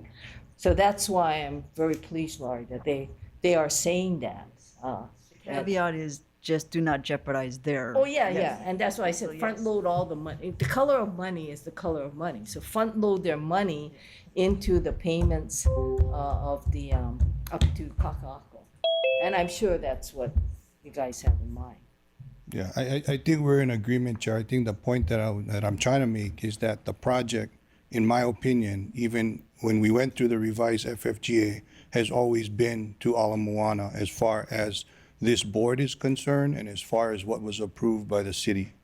No, I That's- agree with that. yeah. What I disagree with you on is No, when you we- said the we are- the FTA has a say all the No, way to I Ala didn't say Moana. that. That's why I want to clarify. We are in agreement. We are in That's what I agreement. heard. Sorry, that's what I heard. No. So I this is, I want to make sure that, things aren't taken incorrectly. I don't believe I've ever said anything contrary to what you just stated, where, That's what you said just a little while ago, but we can watch the no, tape. But we are in agreement on the funds from the FTA and where they end. no, I said, I heard you say, and if you didn't say that, I will apologize.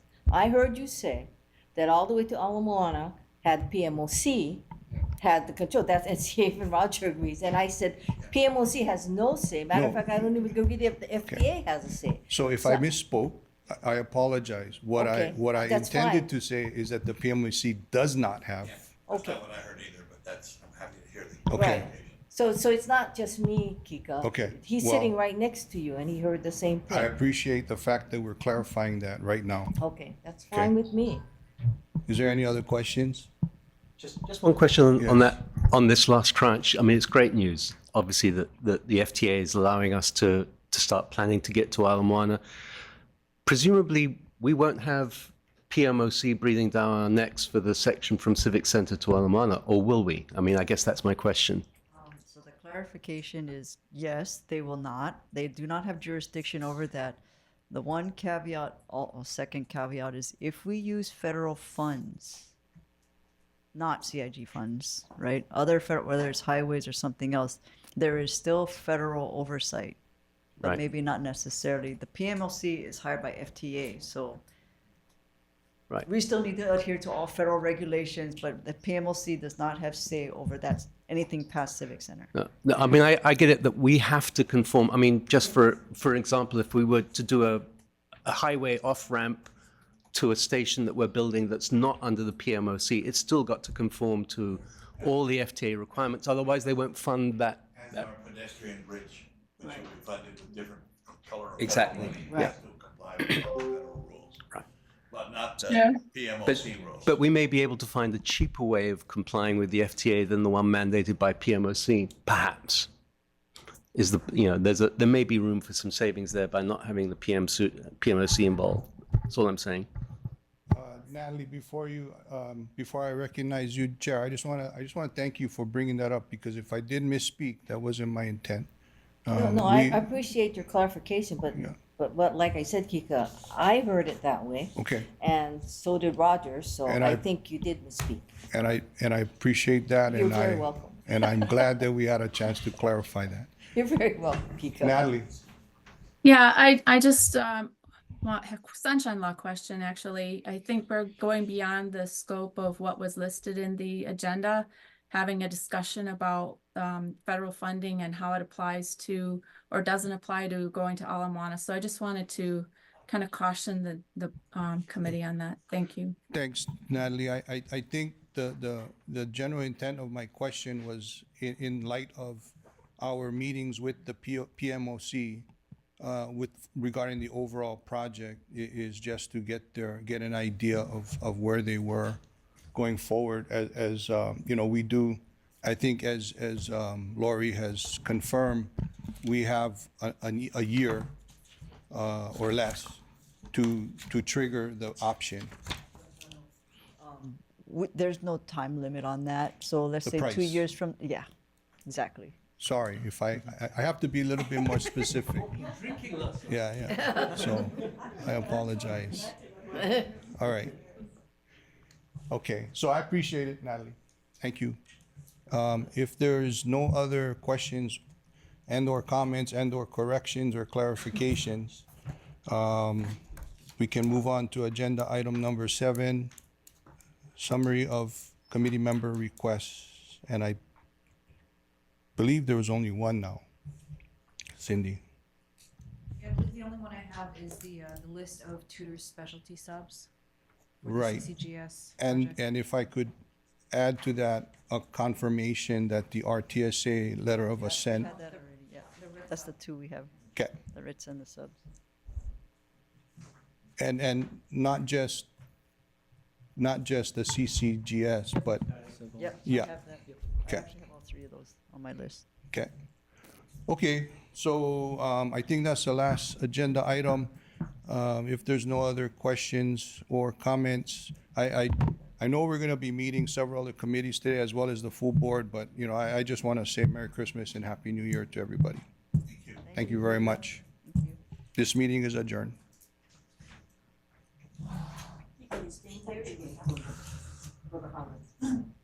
Staying here. Yeah. Sorry, Chair, I didn't, I'm glad you called me on it. No. No, I appreciate it. Okay, for those of you online, we're taking a 5-minute break. 1, 2, 3, 4.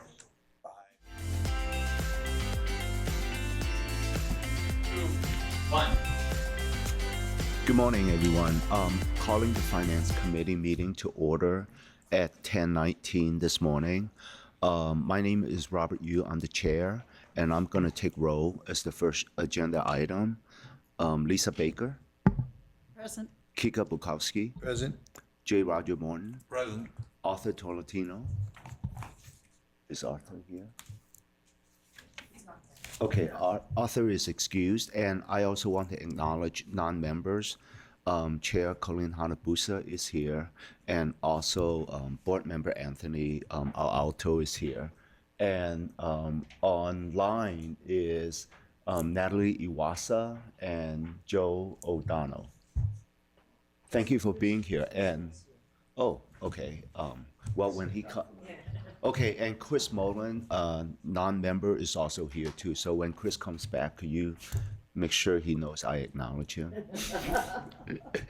Okay, agenda item number 2, public testimony. Are there anyone here or online that would like to testify on any of the agenda items? Hearing none, let's go to item. No, it was 10, but then they moved it to 10:30. Okay. Bunsen is out there, right? Yeah, I called him and Lincoln already signed what he needed. Is that Joseph's? Okay. Okay, agenda item number 3, approval of video summary of November 15, 2024 Finance Committee meeting. If anyone has already looked at the video or listened to the video, can I have a motion to approve? I was here. I was here. Can I have a motion to approve? Move. Okay, second? Second. Okay, thank you. Okay, the video summary for November 15th is approved. We move on to item number 4, November cash flow report and financial update. Richard? Good morning, everyone. Thank you for being here. Thank you for your service. Richard Oshiro, Deputy Director of Budget and Finance. I will go through the monthly first. If there are any questions, and then move on to the annual report. I'll start at the top line. November actual, we had GET of $91.5 million. TAT was 20.8. Altogether, that money plus the normal interest income that we receive every month was actually favorable to the forecast by $19 million. So good collections for this past period of November actual. I'll go down through operations and construction. The only big items really were for DB 550, which is CCGS that Corey and Vance covered already operationally. At the big dollar amount really was paid in MOB. It was $96 million paid in November. If I go down to CCUR, all told, it was $14.7 million paid in November. And the only other thing that is of note operationally with regard to AGS is that the elevator and escalator contractor did get paid for level of effort for inspections at all stations. So other than just the normal massaging that happens every month of the $56,000, they actually got paid for inspector to come in and look at the elevators, I believe. Let's see, what else?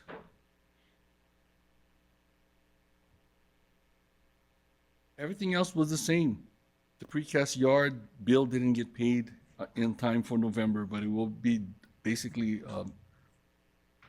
2 payments in December. But other than that, everything else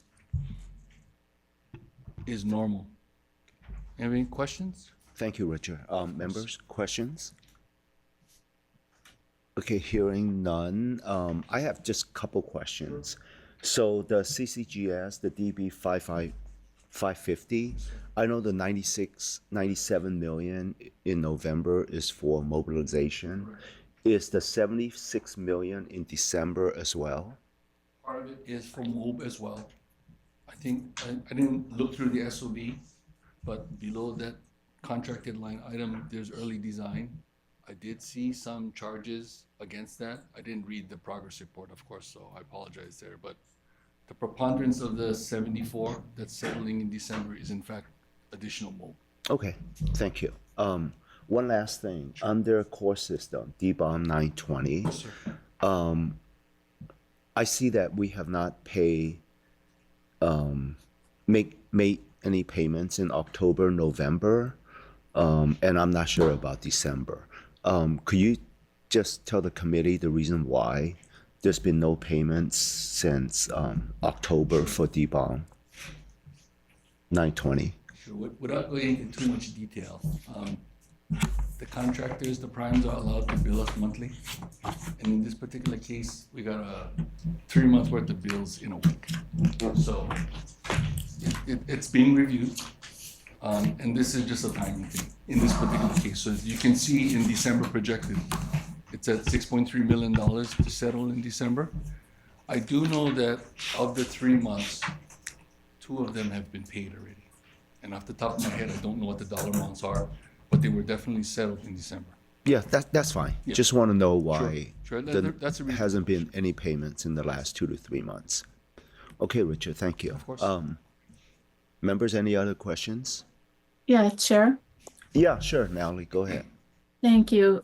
Thank you, Richard. So just, I guess, formatting questions and a general question after that. But the cash flows document that I downloaded doesn't have headings on the last couple pages, and I find it hard to follow then, specifically what I'm looking at, what periods are falling under or numbers are there. And so I'm wondering in the future if it would be possible to send board members or committee members an Excel version of this as well, then we could just kind of really analyze the numbers. The question I have actually is with respect to the proposed change now that the FTA has accepted the CCGS contract. So you had indicated that either January or February, we will see a revised financial plan. Did I understand that correctly? That's correct. That's correct. Okay, so that's what I wanted to know. Thank you so much, Robert, and I really look forward to getting that report. Thank you.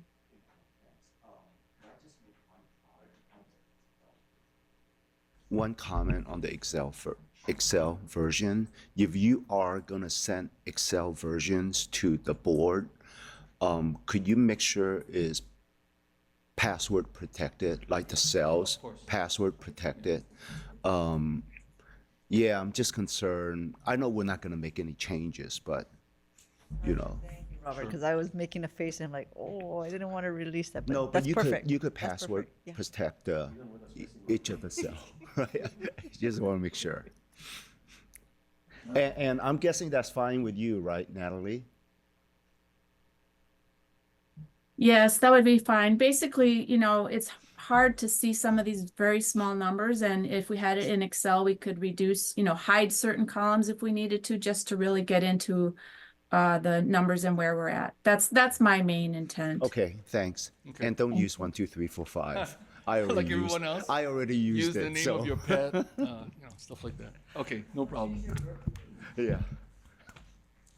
So is that So- your report, Richard, or? Yeah, that's it. Other than that, if you go to the annual report, there weren't any changes, of course. Vance and Cora already mentioned that we're gonna have a full-blown update done in February. And as such, the real flow from the monthly into the annual is in fact the $19 million of additional revenue we got from November. So it goes all the way from 2025 to the ending balance of 2031. So nothing's really changed per se. Yeah, I think what's going to happen is the reports will be a lot more meaningful. Correct. After you make all the necessary changes to account for CCGS. Now it just, looking at what you pay during the month. So anyway, we look forward to that Thank you. If there are no other information. questions, that's my report for the month. Thank you very much. Okay, thank you, Richard. Thank you. Are there any public testimony or in person, online on this particular agenda item? Okay, hearing none. Item number 5. Cindy, I guess it's a summary of committee member requests made. I don't think we requested anything. Okay. Spreadsheet. Just the spreadsheet. Oh yeah, how quickly we forget. Okay, if there's no other questions, I'll call one last time for public testimony in person or online. Hearing none, the Finance Committee meeting is adjourned and it's 10:30. Thank you. Thank you very much. Merry Christmas.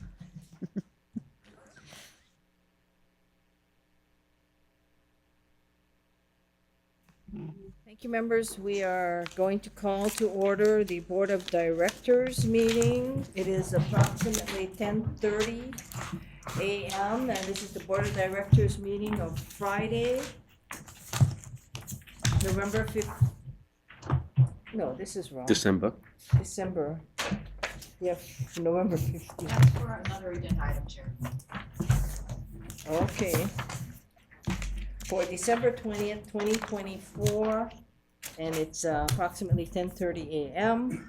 So let me call the roll first. Kika Bukowski. Present. Anthony Alto. Present. Don Takiuchiapuna is excused. Lisa Baker. Present. Natalie Iwasa. Natalie? Yeah, yes, sorry. That's all right. Roger Morton. Present. Christopher Moylan. Present. Joe O'Donnell. Here, Chair.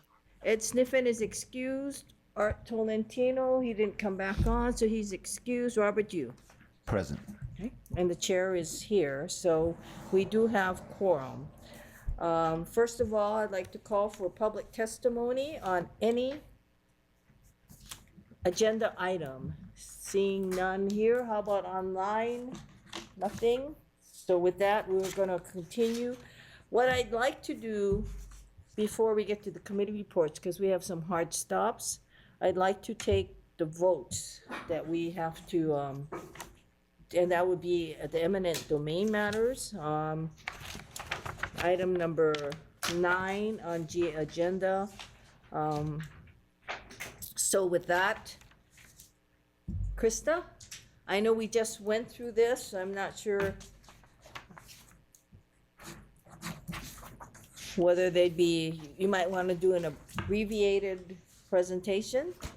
I can go through it quickly. Sure. We are requesting approval to notify the City Council of Hart's intent to acquire property by eminent domain. The owner is Bishop Estates Kamehameha Schools. There are 7 properties along Dillingham where Hart needs easements. There's a couple of small fee areas as well, mainly for accommodations of the guideway. It's at the Malka Shift along Dillingham, so the guideway actually does encroach over the properties.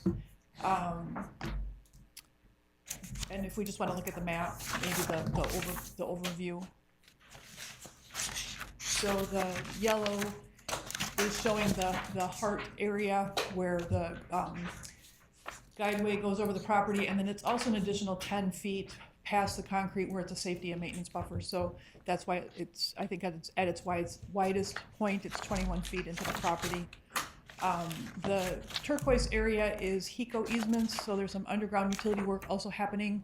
And so the turquoise area is for, eventually will be assigned to HECO, though to begin with, Hart needs the rights to construct. We have been working with Kamehameha Schools for quite some time to try and reach a settlement. We have some right of entries where we are doing some utility work currently, and have hit a few bumps, and to keep our project schedule and access available for construction, I do feel it's necessary that we begin the condemnation approval process. We'll continue working with Kamehameha Schools with the hope of trying to resolve the outstanding issues. So you really don't have, this is just in anticipation of our scheduling that you're asking for this resolution 2024-22, which is the, to acquire the eminent domain easement, but you're not at a point where you are really going to exercise eminent domain at this point. You just want the approval to do that. This approval will actually just allow us to notify the City Council, which they then have 45 days to take action or to take no action, I guess. And then we would need to come back, I would need to come back and ask for final approval to actually file the condemnation actions. Right. Members, any questions? We went through this in POC, but if anyone has any questions, if not, Krista, we should probably take a vote on every resolution as we go along, if that's okay. Yes, please. I think that would be cleanest. So may I have a motion from someone to approve resolution 2024-22, which is approving notification to the City Council of intention to acquire by eminent domain an easement over, under, through, and across a portion of real property located at tax map key 1-5-029-079, located at 1404 Colborne Street, Honolulu, Hawaii 96817, and owned by Robert K. W.H. Nobriga, Elliot Mills, Crystal Kaiolani Rose, Jennifer Noelani Goodyear Kaupua, and Michelle M. Kauhani, trustees under the will and estate of Bernice Pawahi Bishop, deceased. So may I have a motion to that effect? Thank you, Roger. A second? I'll second. It's in a second by Anthony. Any discussion? Any discussion? If not, do we have unanimous consent? Thank you very much. We have unanimous consent. Now is agenda item number 9B, and I'm gonna ask again, anyone here to testify on agenda item number 9B? Anyone online? Nope. Please go ahead, Krista. So it's all the same matter. Right. Do you want me to read? No, why don't I do this? Is there any question of Krista on agenda item number 9B? Anyone? If not, may I have a motion for resolution number 2024-23, which is approving notification to the city council. This is again just notifying the city council of the intent to acquire by eminent domain fee simple interest in a portion of the real property identified as tax map key 1-5-027-004, located at 1404 Dillingham Boulevard, Honolulu, Hawaii 96817, and owned by, I'm just gonna call them the Kamehameha School trustees, basically under the will and estate of Bernice Pawahi Bishop. Any? Just to clarify, it's 1414, not 1404. Oh, sorry, 1414. Oh, the 004 is the tax map key number. So any motion? Motion. I second. Moved and seconded. Any discussion? Hearing none. Do we have unanimous consent? We do. So resolution number Roman numeral 9B is approved. Now we're going to move to resolution number 9C. Anyone here to testify on resolution number 9C? Hearing none. And members, do you have any questions of Krista?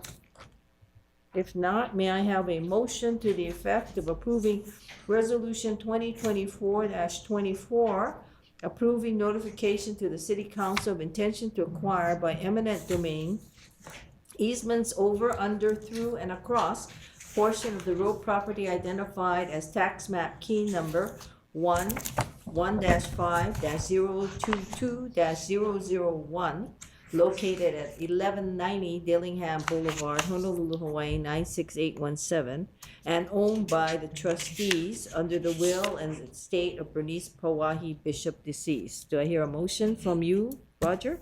Motion. And I second. second by Anthony. It's been moved and seconded. Members, any discussion? If not, do we have unanimous consent? We do. So thank you, Krista. Resolution number 9C is adopted. We're moving on to resolution number 9D. Is there anyone here to testify on resolution number 9D? Hearing none. Members, any questions of Krista on resolution number 9D? Seeing none. Resolution number 9D, 2024-25, approving notification to the City Council of intention to acquire by eminent domain easements under, over, under, through, and across a portion of the real property identified as tax map key 1-1-5-022-002, located at 1210 Dillingham Boulevard, Honolulu, Hawaii 96813, and owned by the trustees under the will of the estate of Bernice Pawahi Bishop, deceased. Do I have a motion? Thank you, Roger. Seconded. Second. Thank you, Anthony. Members, any discussion?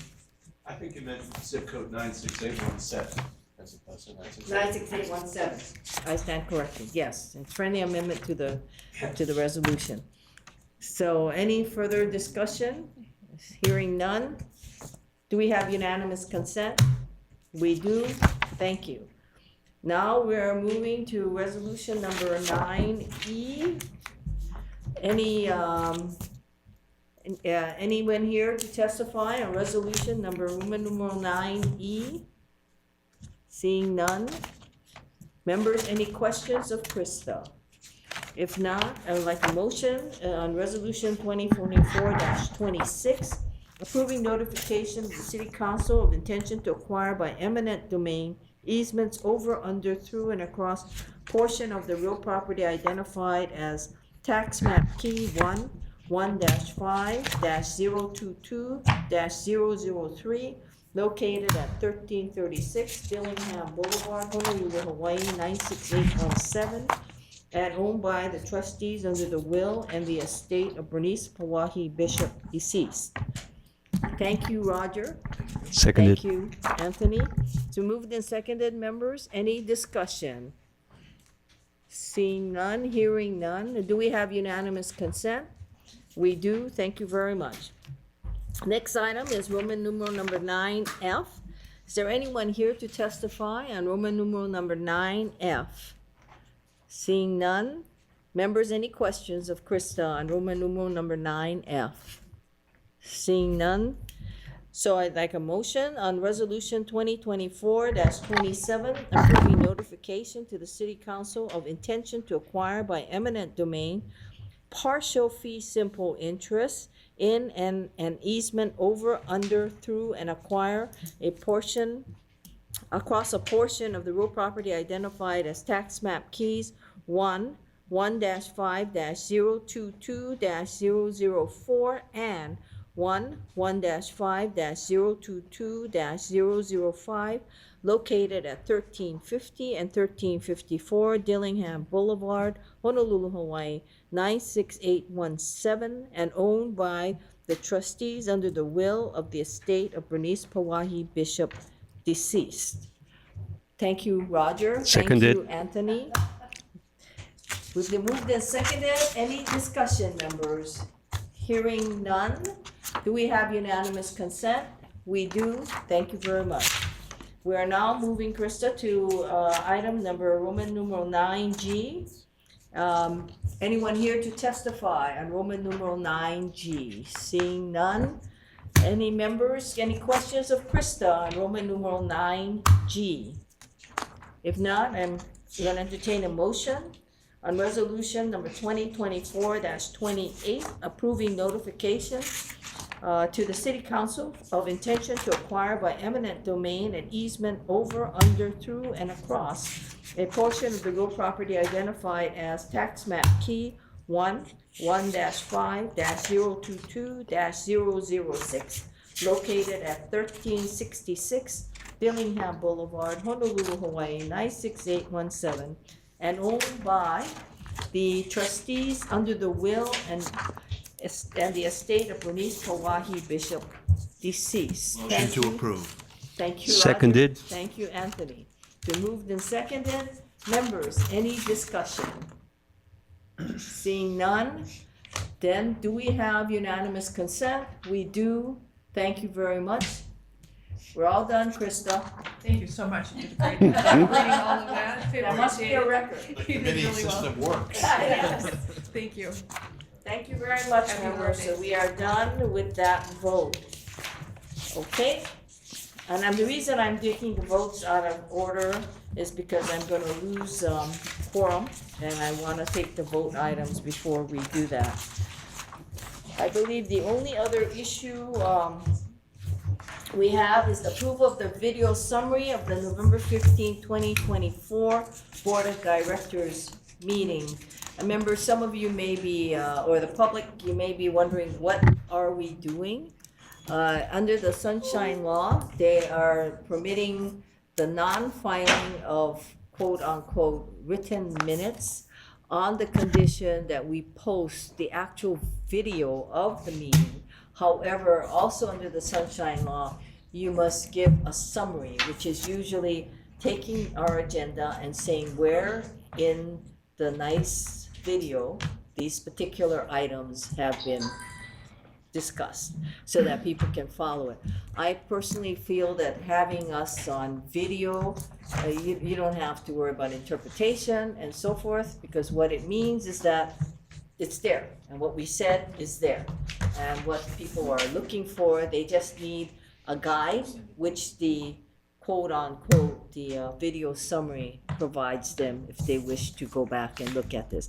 That's what this is. It's a new interesting law that was passed with the amendment to the recent amendment to the Sunshine Law.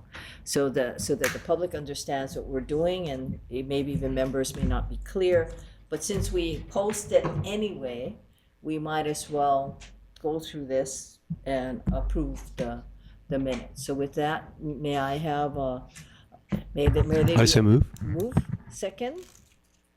Lisa? Any discussion, members? If not, do we have unanimous consent? We do. So agenda item number Roman numeral 4 is approved. I believe I asked for public testimony, but just to be certain, is there anyone here who wishes to testify on the approval of video summaries? Not, thank you very much. I don't see anyone. Now with that, members, we are going back to number 3, which is our committee reports.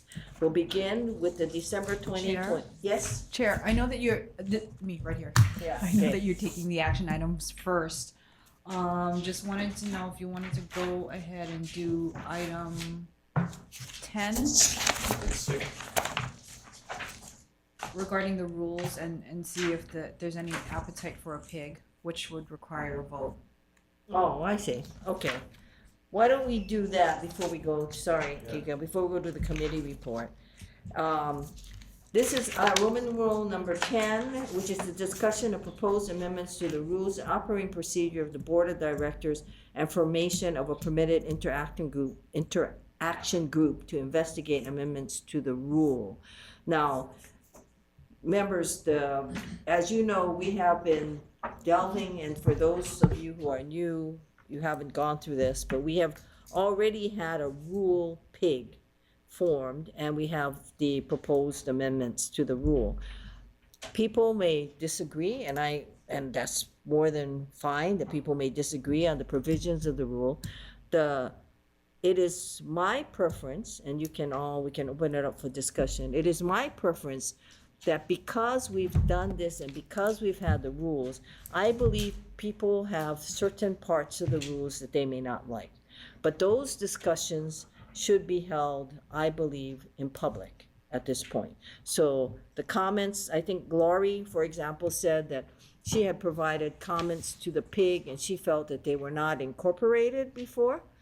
This would be all, and you know, with the new rules, I mean, the proposed rules, your comments should all be there, and there's nothing that prevents you from adding comments.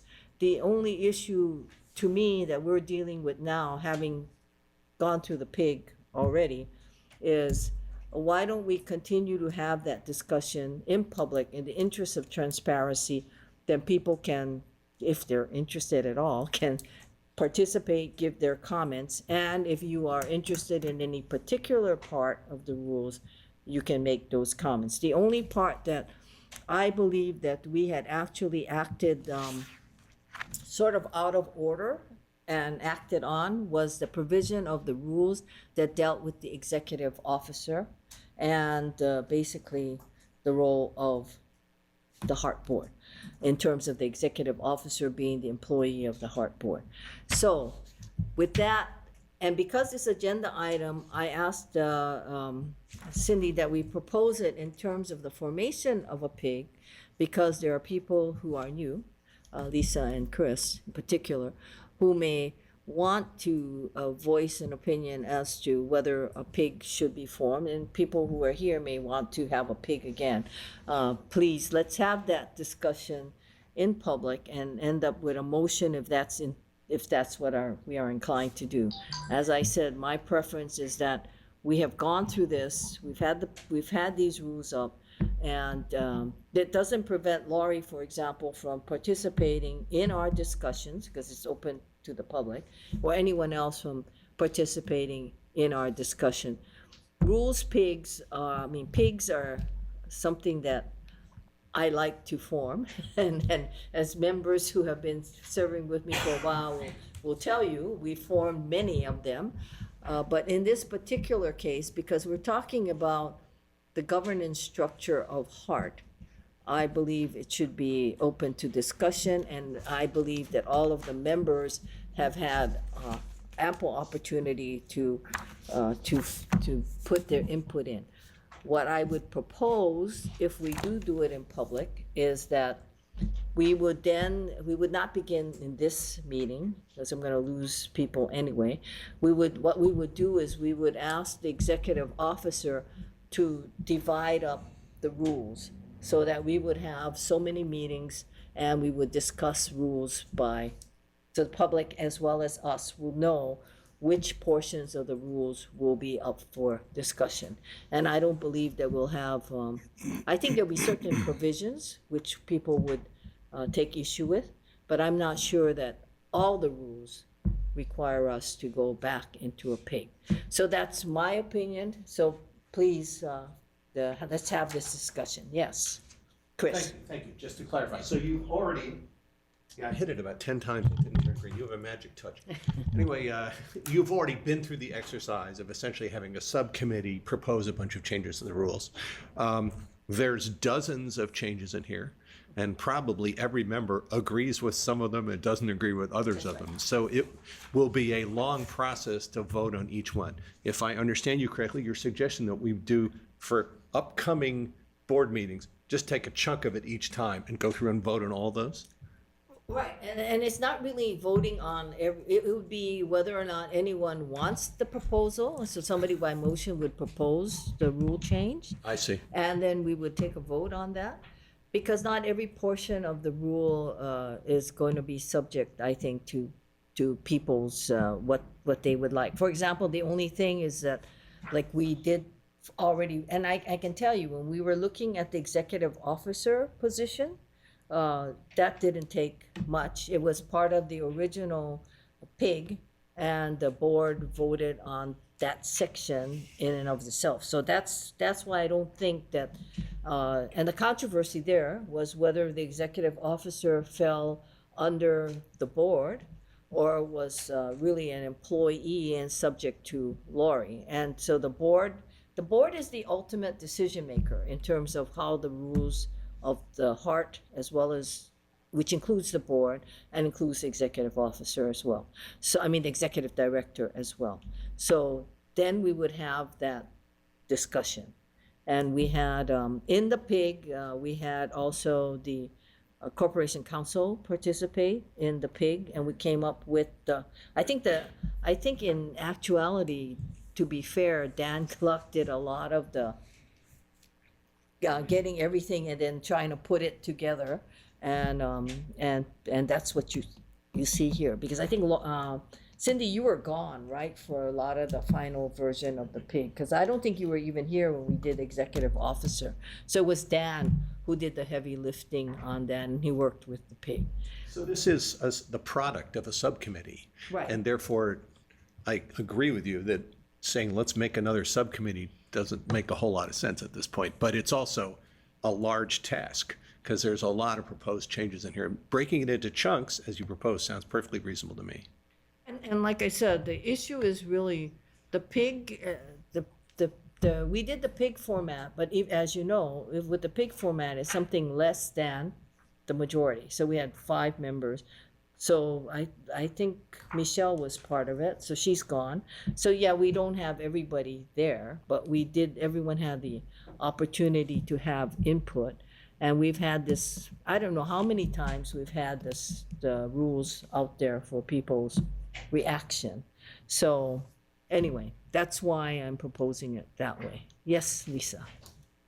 Yeah, so I actually think that a PIG would be a good idea. I think that in looking at the comments that have been presented, they're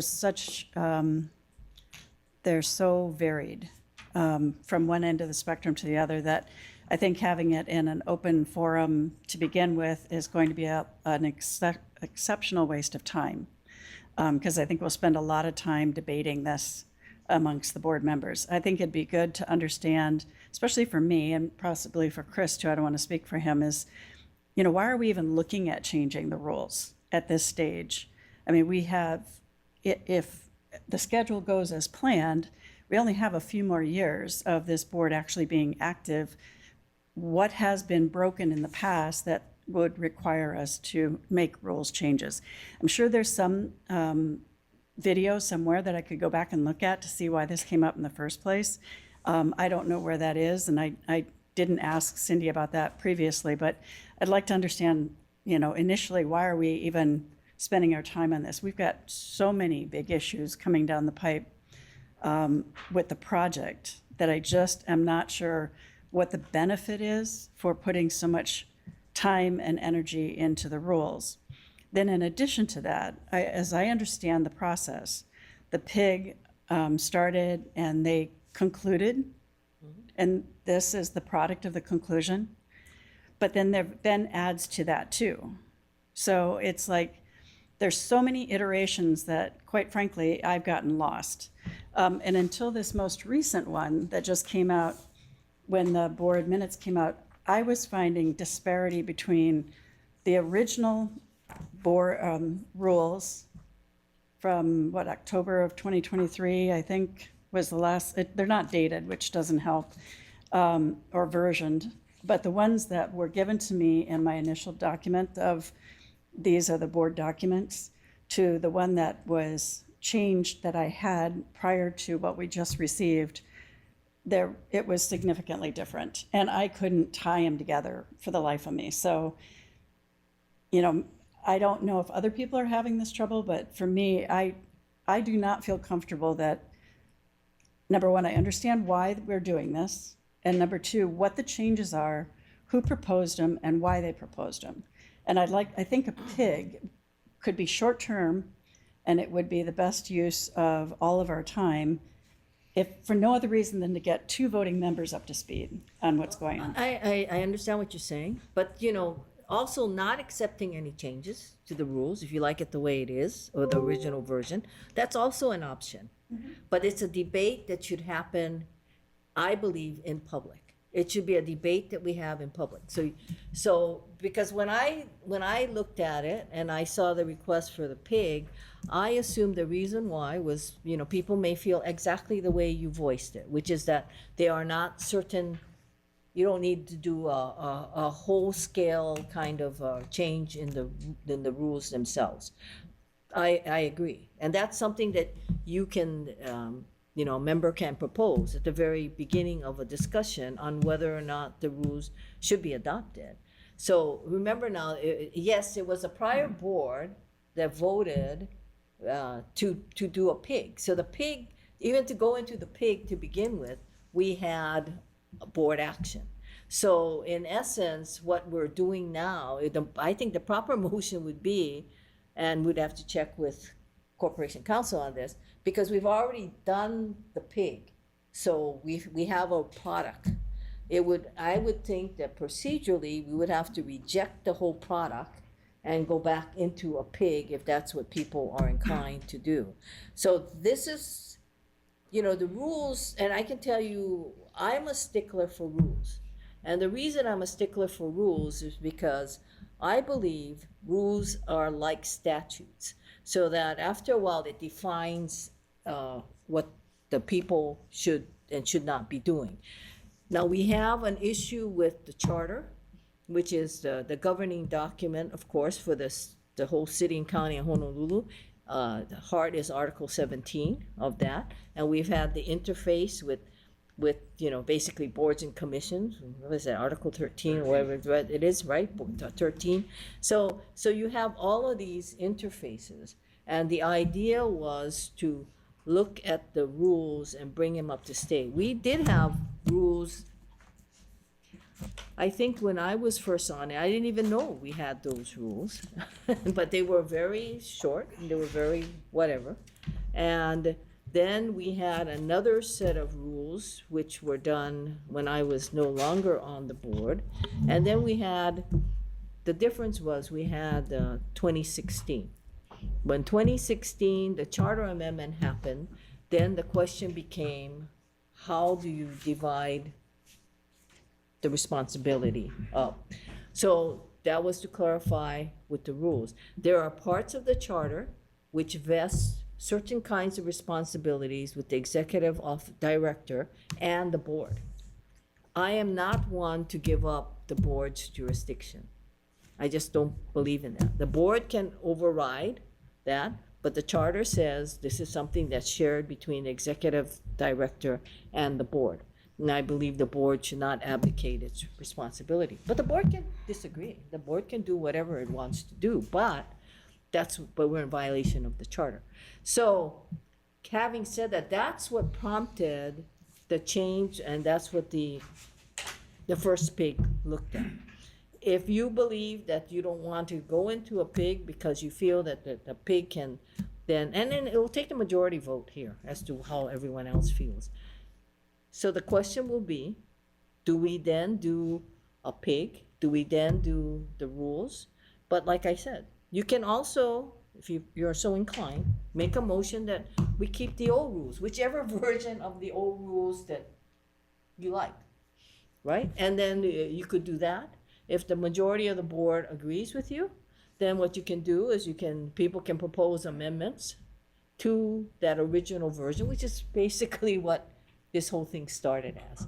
So really what it comes down to is, where do we have this debate? Do you have it in a pig, which is only a maximum 5 people, or do we have it in the public, where the public can decide? And part of that debate can be whether or not you even change the rules. I have a comment. Yes. So just quickly, whether we create a pig or not, rules and procedures are meant to be changed. It evolves, right?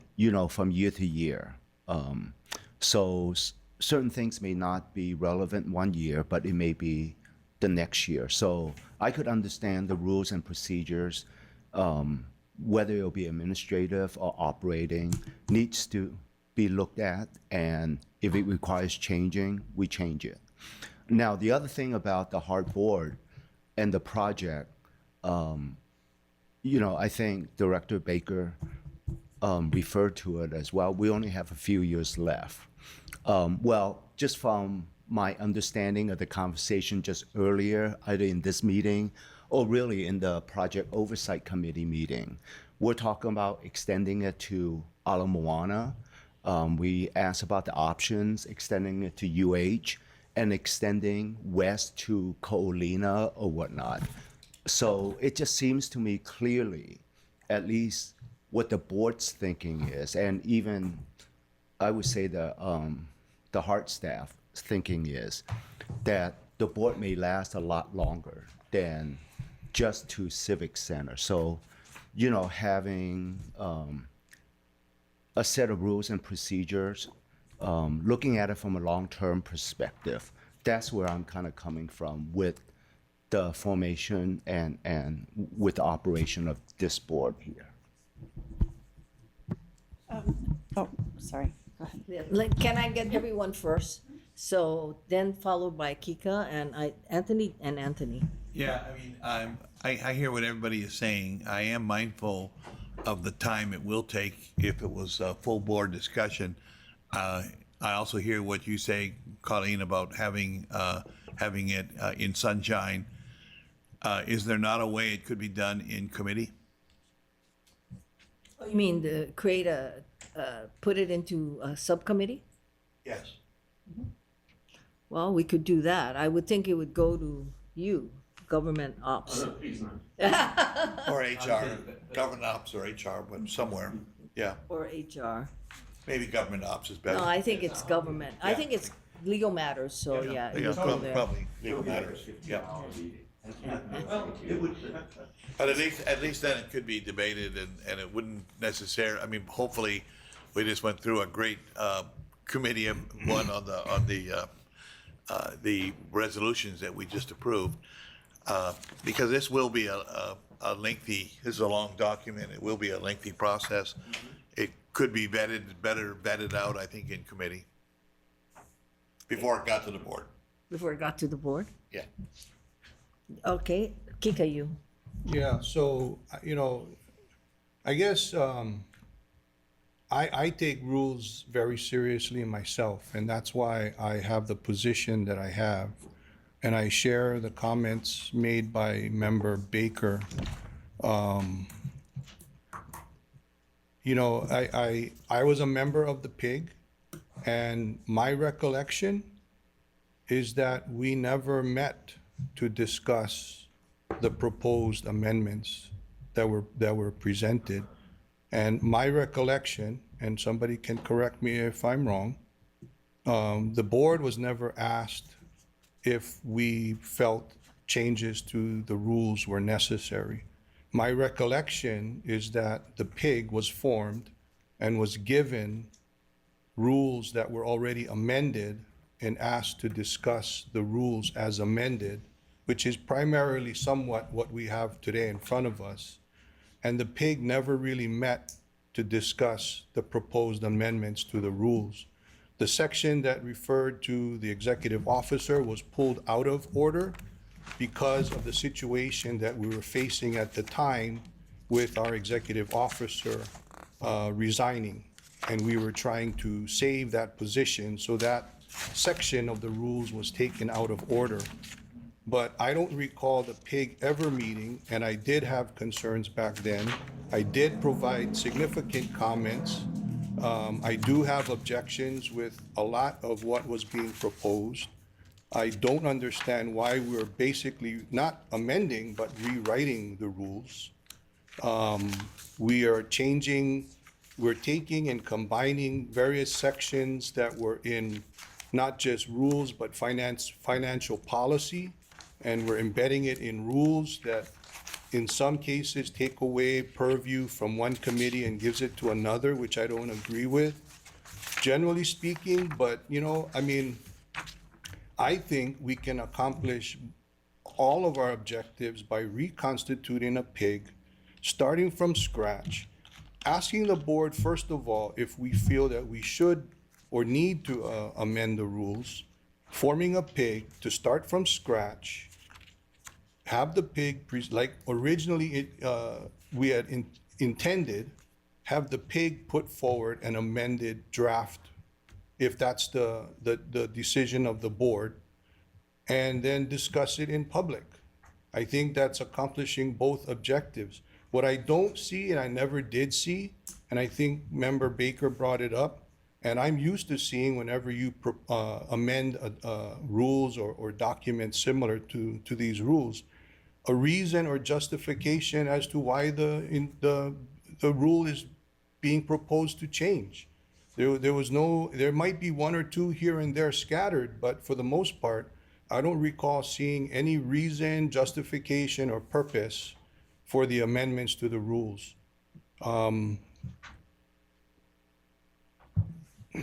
You know, as far as, you know, yes, rules evolve, rules change and whatnot, but there should be a purpose. I don't see necessarily, there may be one or two sections that could be clarified or you know, changed in a way to address whatever concerns that may have come up. And yeah, I can see that kind of evolution, but there should be a purpose and a reason or a justification given for that change. Other than that, I think the rules have worked when they're enforced and complied with. There's been several occasions in the past where I even questioned previous chairs on their non-compliance with the rules.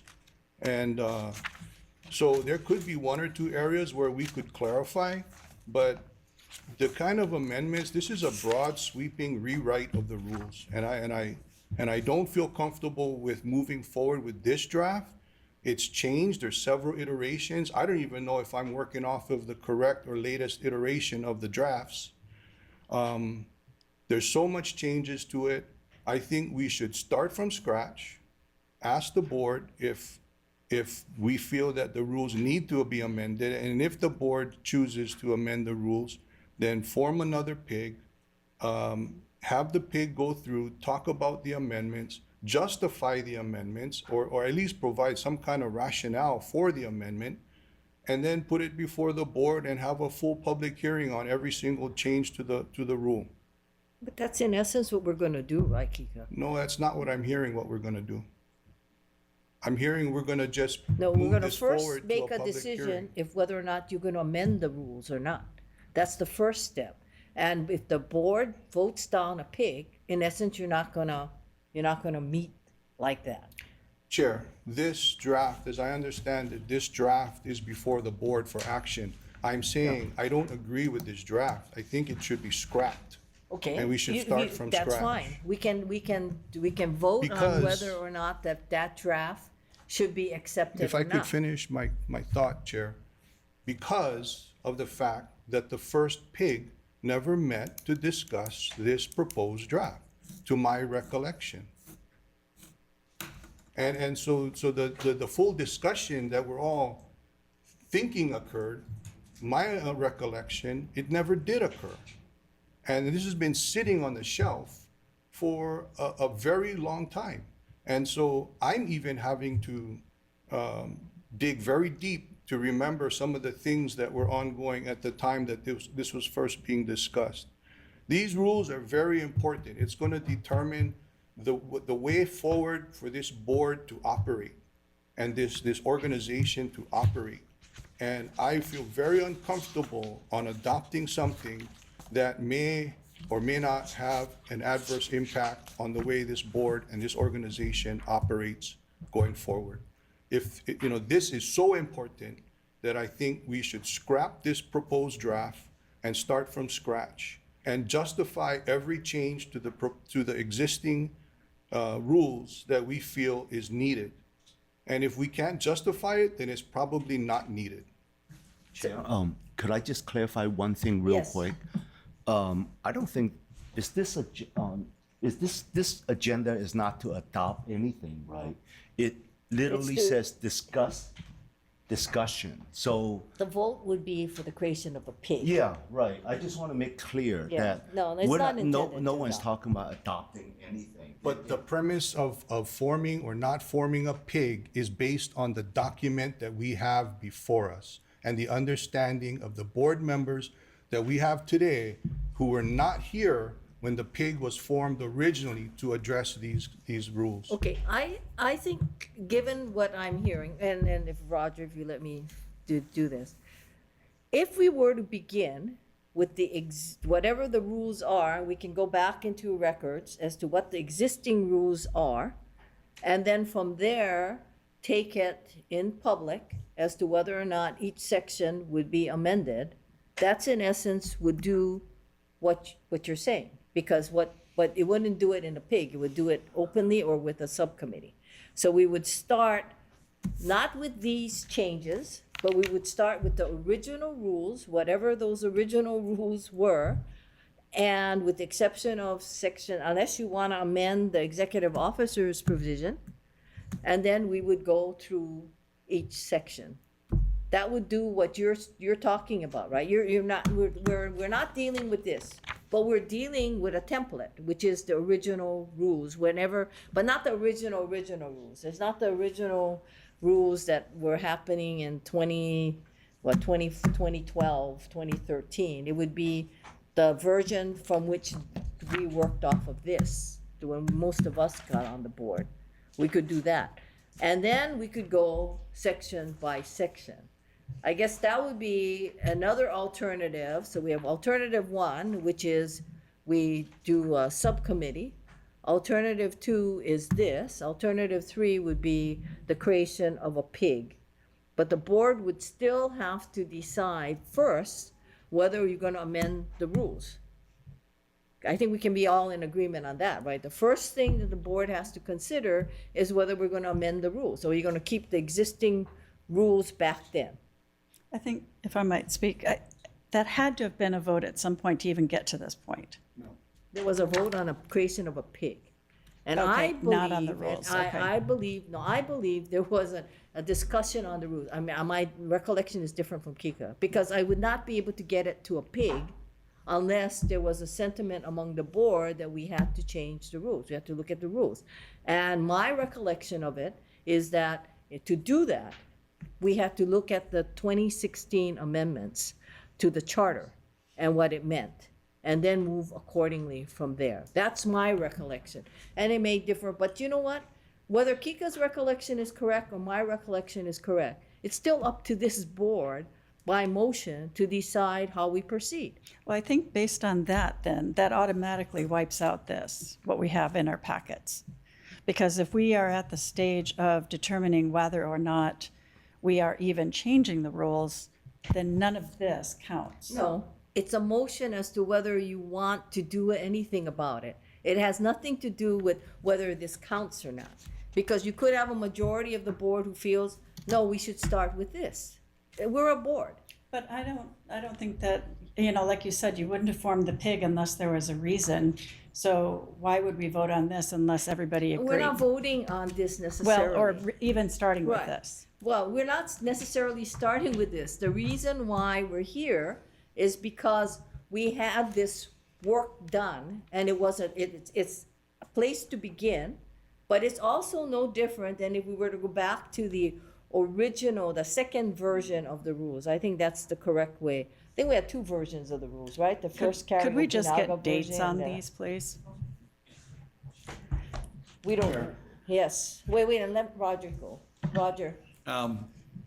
That if there was no meeting of the PIG, who drafted this proposed rules? My recollection of it was that we did have a meeting of the PIG.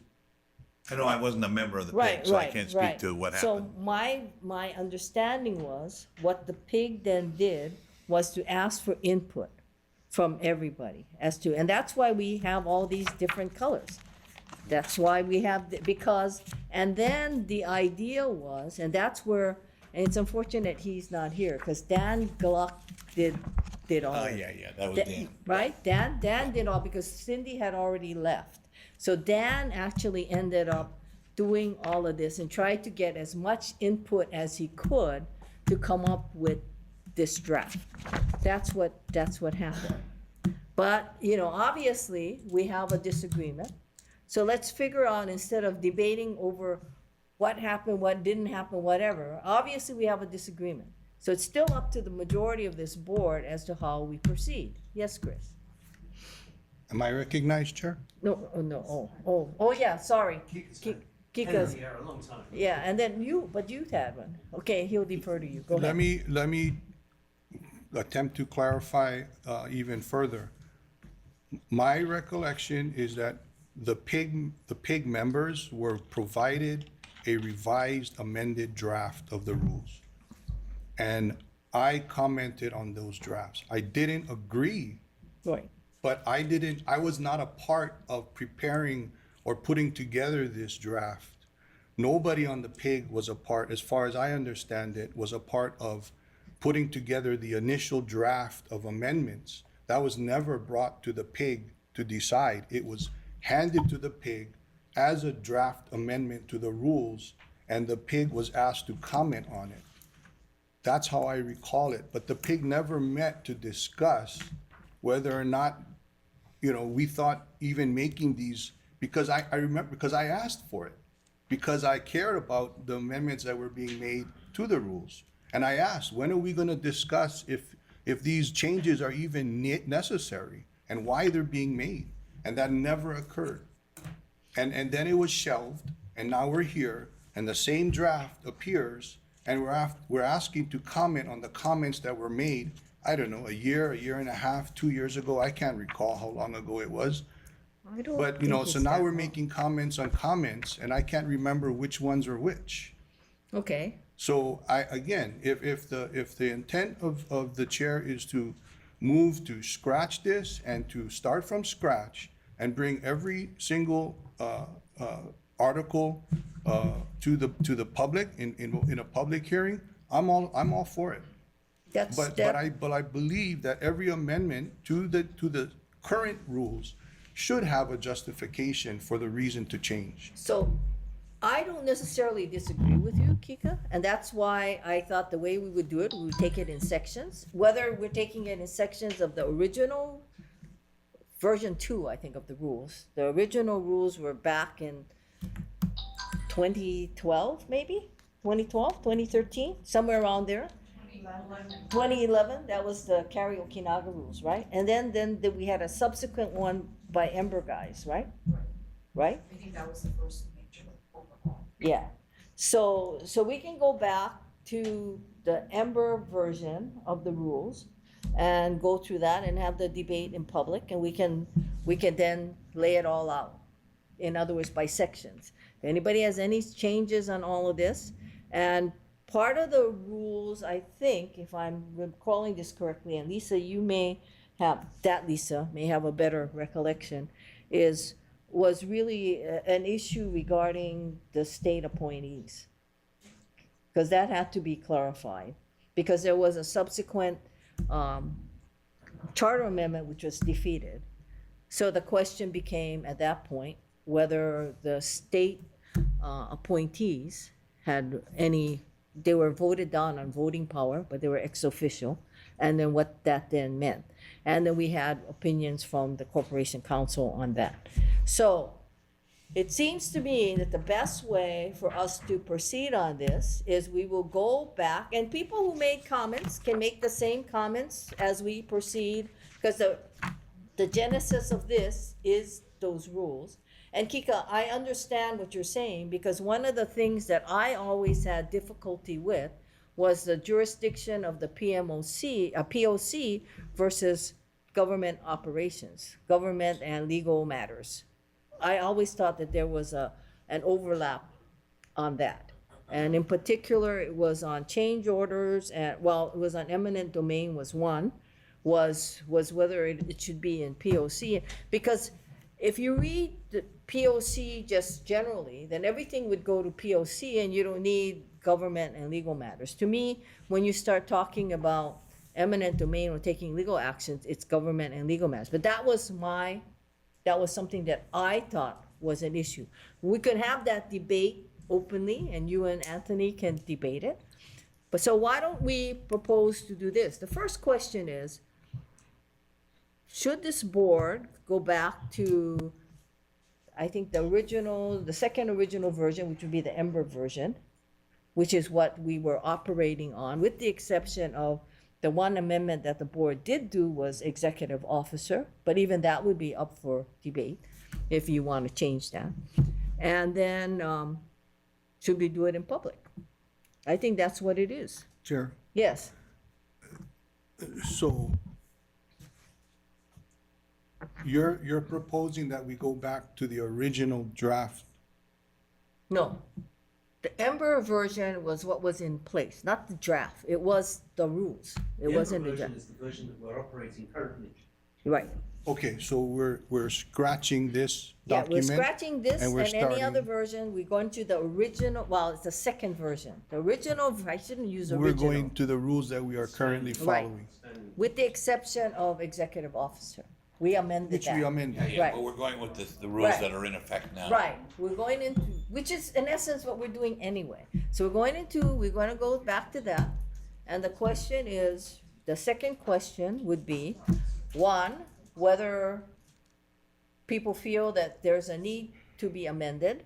And second would be, how do we go through that process? Yes, okay, you're done. Chris, Well, I'm not done, Oh. but I mean, well, you're, Chris, let's go to Chris. What we refer to the rules are really the bylaws of this body. They are important. We need to have encoded what we actually do. We shouldn't be doing something different from what our bylaws say. I do think that there are some changes that we should make in here. I also agree, though, that if this result of the PIG isn't sufficient, because you're right, that for each proposed change, we should say why.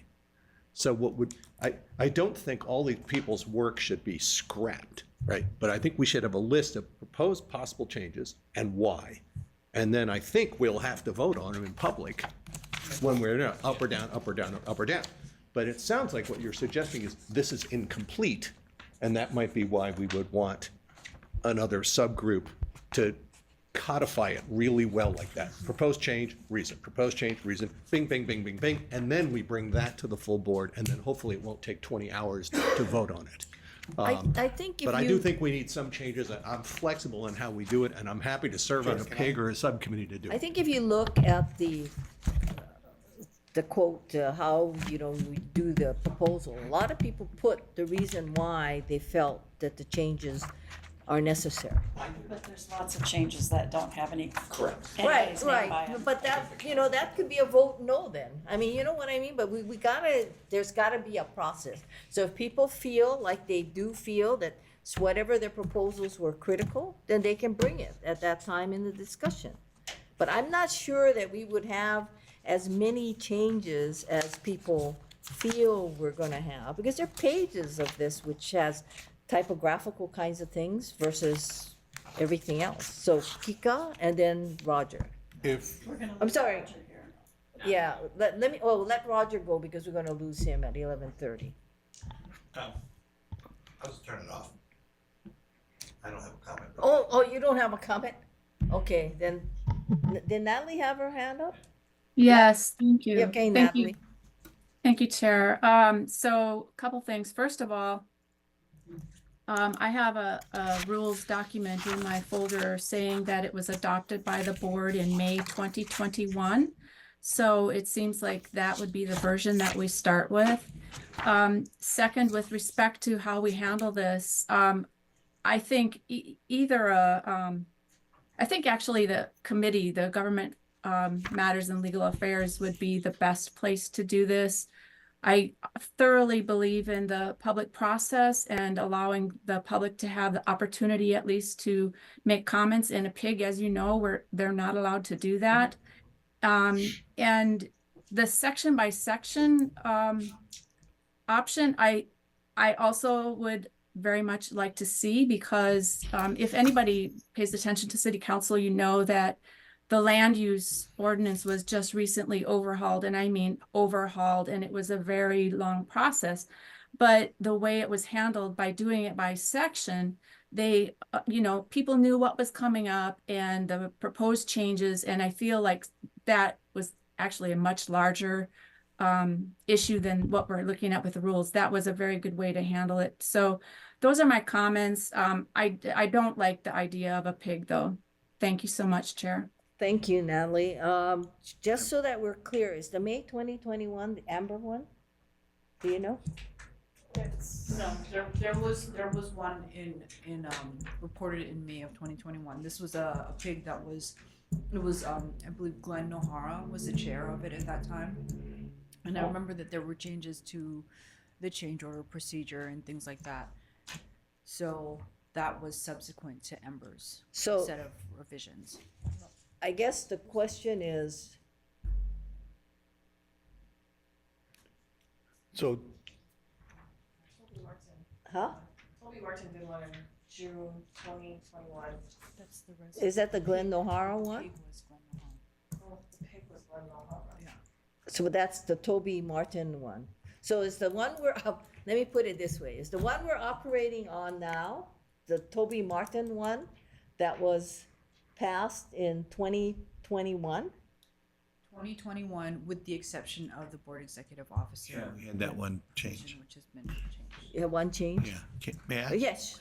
Yeah, I listened to the different comments. I think, I think that Natalie had a good approach too, and I associate myself with that approach too, that we start with the current rules that we operate under, that we do it in committee, and we do it section by section, not trying to do it too quickly, but to do it so that there's reason and time for everybody to consider carefully whether a change, number one, is needed, and if there is one needed, then a full,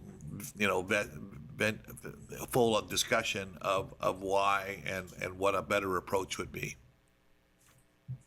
Okay. And with that, I do have to You do leave. have to. I don't think you're going to take a vote on this anyway, Chair. Well, the only vote we would have to do is if we created a PIG, right? And it doesn't seem like there's a sentiment for a PIG among the majority, but Kika. I mean, I'd like to take a vote on how we move forward, because I'm still not clear even if we don't form a PIG, what are we doing going forward? The fact that we don't even know what version of our rules we're following is concerning. And I've asked several times for the most current version, and I've gotten it. But as far as I know, I'm operating off of the most current, but the fact that we seem not to even know which one is current is concerning to me. Is there any problem with taking a vote on, because it is agendized, if we were to, for example, adopt what Natalie recommended, So, which is to take the Toby Martin version of, so it's not May, it's June 2021. That's the most recent The one. most recent one that both Chris and I have is approved on October of 2023. And that was the one that was given to us. So as far as Oh, I you know know, what? That's the one with the executive officer. so that's the one we're working off of. Yeah. That's what That's probably, do you know, Cindy, since you've onboarded them, is that the Toby Martin with the executive officer change? Correct. Okay, so So that's. we're what- working with 2023. Yeah, that's only because of that one section. But let's keep it to that since that's the data document that we have and it's not Toby or Ember or Yes. whatever name we have for it. Nobody's name, it's a date. Right, okay. So, can I finish? my- sure. You mean, I thought you were in No, line I with will, all I- that. you know, Right. I mean, hey, if people want to interrupt me in the middle of my comments, that's fine. But what I'm trying to say is, and I thought we were headed in the right direction. I agree with going with the most current version, starting from scratch, working section by section, but I think it should be done in the full board. Full board, everybody's here, everybody has an input, everybody has a vote. Okay, I think we're all in agreement. yeah? No, not in committee, No, in the full board. but what we're discussing is in committee. I just Well, want to that was, clarify. that was Natalie's proposal. And I would prefer us taking a decision, making a decision now on how we're gonna move forward with this, so it's not just hanging out there. Okay. Do we need any further discussion? If not, I'm gonna ask for, Chris? I'm fine with that, but I think your earlier point would be very helpful, that for every proposed change, and we have a list of them here, that who proposed it and what the reason is. So someone has to compile that. I don't know whether the secretary can do that, but if we had that list, then we could just do it right in the full board. If not, you want a committee to handle that in one meeting, either way. But I think your point about what's the rationale for the proposed change is a very good one. Sure. Go ahead. The way I envision it, Chris, to your point, is that we meet, we decide what section we're working on as a full board. Somebody will propose a change and they'll present their justification for the change. The board will discuss it and vote up or down. So we're deciding on the fly which amendments we approve, which amendments we don't, and we can, whoever proposes the amendment can make the justification right then and there. Okay. 1, 2, 3, 4, 5. Okay, we're I'm sorry, I'm always counting for quorum. So the difference between what Natalie said and what you said is she said committee, and everyone seems to, I wanted a full board discussion, so I'm not in disagreement with that. And I wanted it section by section, so I'm not in disagreement. And I'm not in a disagreement as to the actual version either, because it is that plus the change. That's why it's October 2023. So October 2023 version, full board, section by section, and what we would agendize is which sections would be up for discussion. Is that? With justification. With justification. Well, no, it's gonna be by section, so we're not gonna know until we come here. People may propose beforehand or not, but we're not gonna know. But whoever proposes a section to be changed, we're asking that they have justification, right? But you're not gonna have that justification necessarily when we agendize it. Okay? Was that understood? Is everybody? Chair, Yes. one question. Right. So, yeah, don't mind having it as a board agenda item. But could we dictate where in the board agenda it should be? I mean, my preference would be, it'll be the penultimate one, next to the last one. Right. Yes. Well, then, but Well- you can take it up in the next meeting. Yeah, and if, well, it will take a while, unless the sentiment of the board is we have special board meetings. then we can always call special board meetings, subject to the 6-day notice and everyone's availability. So we can do that. Well, I'm just looking at I'm just hearing the conversation here. Yeah, but we put it as item number 3. There's no way we'll ever get to the rest of the board agenda. At least toward the end, there's an option to say, well, we gotten all the board business done. You know, that's the next to last thing we gotta do. Okay? Anthony? I was just going to suggest that the executive officer work with you to break the rules into sections so that we can actually decide in advance how many sections we're going to discuss, how many meetings we're going to need to bring those to. But I think you're right. This should be done in public, and if we do it in the PIG or in my committee, I'm not trying to dodge a bullet here.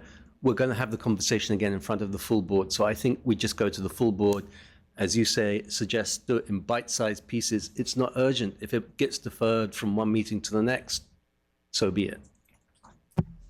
Or alternatively, if you feel that a certain section is important, you can let the executive officer know. If you want a certain provision, like when we pulled out executive officer, we can pull out or have special, like for example, the definitions and things like that. I don't think anyone's really gonna have a major issue. I think that was done by Dan, actually, and it's really to clear things up. So whether we do something like that and then just clear up the typos or whatever else, we could probably act on those and go to the substantive matters later. But with that, if you are in agreement, we will use the October 2023, 1, 2, 3, 4, 5, 6, okay. We will use the October 2023 version, which as it's been clarified that that's the Toby Martin plus the recent one that we did on executive officer. It will be before the full board. It will be done section by section in the public and with the, I guess, the authorization that the executive officer will work with the chair to divide up the sections. And we will probably go that by assuming whoever, what we know, yes. Are you stating the motion that you're seeking, or? I'm gonna seek that motion. I'm Okay. just going, is there any further discussion on this proposal? Yes? Clarifying that the proposer of the amendment must have justification for the Okay. proposed amendment. And clarifying that the well, it's gonna be up to you'll give your justification, but it's gonna be up to the board as to whether or not the justification suffices or not, because it is gonna be a majority of the board decision. I think a lot of the ones that are in here that don't have justifications came from Corporation Council. So perhaps they can fill in some of those justifications. It may be just to put us in compliance with the charter or whatever else. Right. Right. Right. And the cleaning up of definitions in the first part. Making sure that data is a plural word. Data is a plural word. All right. Data is a plural word, everyone. So, But to Kika's point, if it's Corporation Council that proposed the change and they have a reason for it, then we need to hear from them. Yep. oh yeah. Okay. Oh yeah. That's right. Yeah. We'll hear. But remember whether you agree with the justification or not, it's the majority of the board that's going to decide whether the rule happens or not. So, with that understanding, do we have? Can I have a motion? Moved. So moved. Second? Moved and seconded. Any further discussion? If not, do we have unanimous consent? We're good to go. So, when Cindy will either send everyone else the October 23rd version, we'll send, just so that everyone has it, so we're working off of the same document. So we'll work off of the October 23rd version, which all of you have. Yeah? Yes. Madam Chair, I know you've been working to deal with the ones we have to vote on. I think another one that might require a vote is the calendar, item 6. And that's a big change from this year's calendar. All the meetings have been moved from Fridays to Thursdays. And that might be something we have to vote on today too. Whether to accept this proposed calendar Okay. or what. And if you notice, the difference on this calendar is that it is once a month. Yep. So we're assuming that, and we can always change it, but we're assuming that we will be able to crunch everything because we are talking about primarily CCGS, so finance plus POC plus all the different committees would all be able to meet. And of course, we can always subject it to something else. So the calendar, I assume the fact that you raised it, you have an issue with Thursdays? I would rather have it stay on Fridays. For example, there are Fridays that my school has off, today being one of them, but there are no Thursdays that my school has off. So for me, Fridays are much better, but it depends on what the majority of people feel. I don't know, you did this, right? Because I don't have a preference on Thursday or Friday. So is there a reason why you did Thursday? Well, historically, they've always been on Thursdays. Majority of the meetings have been on Thursdays. But I think it was changed last year to Fridays. And so if there's a compelling reason why we need to change it to Fridays, then that's the will of the board. Any discussion, any preference? Fridays or Thursdays or? Chair? Yes. I recall this, as Cindy does, that prior to last year, they were mostly on Thursdays.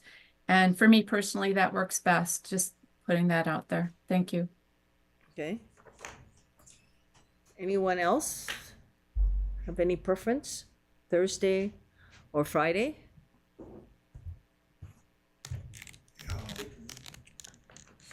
Yes. So with all due respect to Natalie, because I do appreciate her questions and her interest and her attendance in all the board hearing meetings, I think from a quorum basis and if we need votes, it's probably more prudent for us to try to accommodate voting board members if it comes down to that. Okay. Any other comments? I think Kika is, we've only had one quorum issue that's affected voting decisions in the past 3 years. But we all know what happened before. And we don't want to get into that situation again. So if Chris is telling us that Thursdays may be problematic for him, then I would second Kika's comment. With all due respect to Natalie, and I agree, Natalie does a ton of work. She's really diligent. She's a valuable participant in our proceedings. But if we need votes, then I would second Kika's comment. Any other comments? If not, members, do you want to make a motion on this? And Natalie, it's not an affront to you, it's just the practicality of having a quorum. So any motions? I make a motion to shift our meeting to Fridays. Okay. I'll second that, obviously. It's moved and seconded that we shift our meetings to Fridays. Any other discussion? If not, do we have unanimous consent? We do, so we're shifting, Cindy, shift all of this to Friday. There's one that is Friday, I noticed, November. Is that the day after Thanksgiving? No, cannot Week be. before. After Thanksgiving. Which we have done in the past, by the way. Okay, but everything else is shifted to Friday. We're just gonna assume that we're just gonna move it all over, okay? So you'll crank out a revised version of this thing. Right. Okay, so with that, oh, by the way, was there anyone here to testify on agenda item number 6? Hearing none, let's move on. Thank you. So, and just to be sure, was there anyone who wanted to testify on agenda item number 10? I think I called for that before. Hearing none, Okay, we'll find that to be also satisfied. Okay. So with that, we'll go back to committee reports, beginning with you, Kika. First of all, anybody here to testify on agenda item number 3A, which is the December 2024 Project Oversight Committee meeting, which we just had. Hearing none, Kika, yours. Thank you, Chair. The Committee on Project Oversight met this morning at 8:30.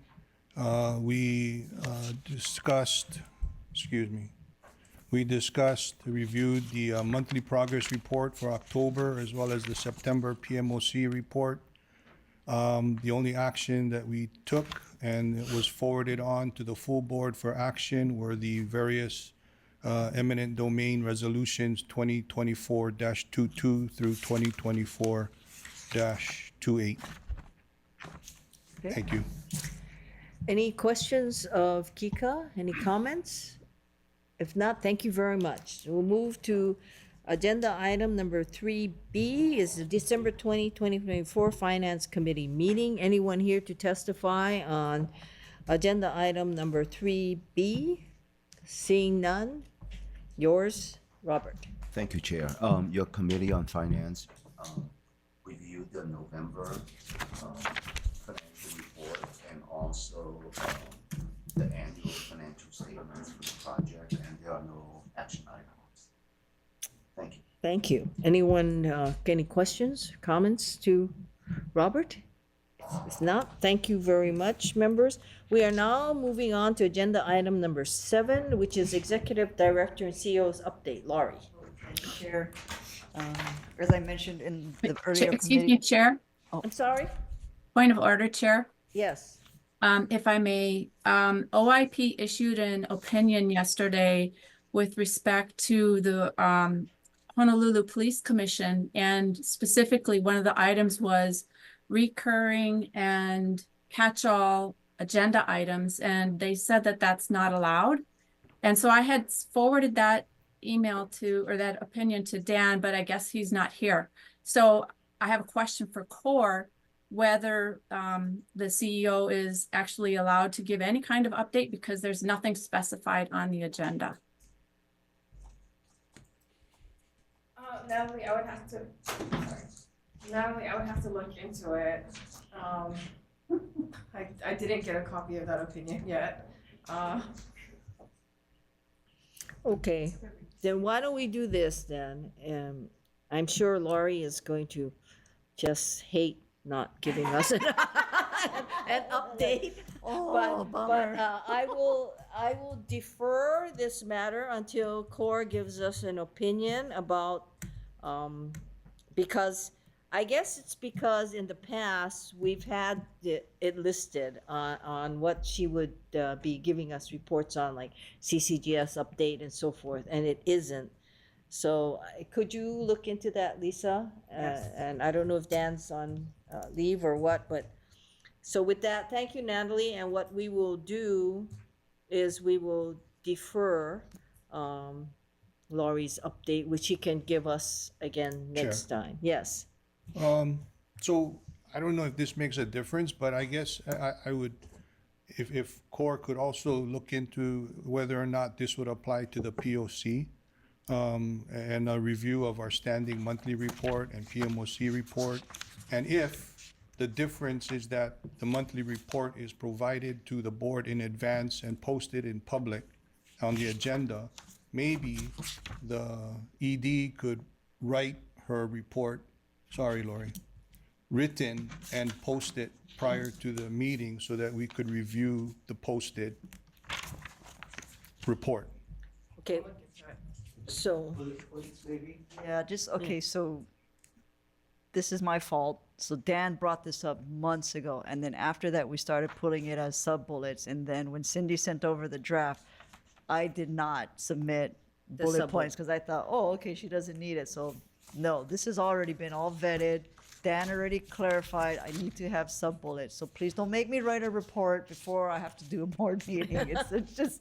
but you used to have I sub-bullets. used to have, this is the first month that I missed it, so. Okay.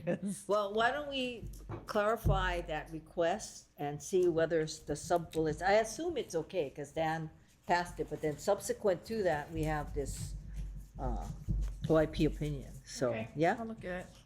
So Laurie, you're sort of saved until, until Dan says, and Lisa says no.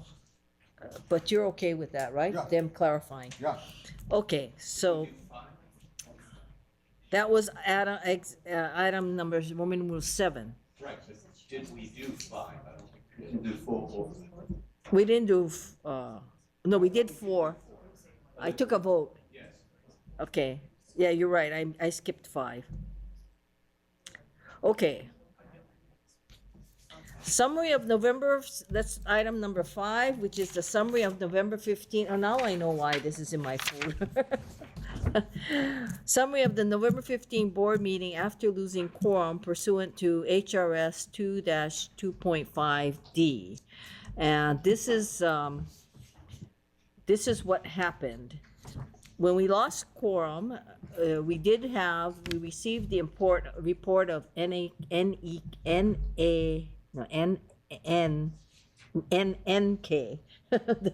the CPA firm, which was the independent auditor's financial audit. And we did receive that report. No action was taken, but we did receive that report. And then we did hear from Rick Keene on agenda item number 6, which is the monthly update on critical position recruitment. That was also heard without we lost quorum. And agenda item number 7 is committee leadership and membership. I think you all received that. That's the chair's prerogative and the assignments were given to you. And we did that assignment conditioned upon what would happen with the rules, if you remember. It's because depending on how we amend the rules, if we amend the rules, then there will be a question as to whether we would collapse committees or we would deem whether the committees were necessary or not.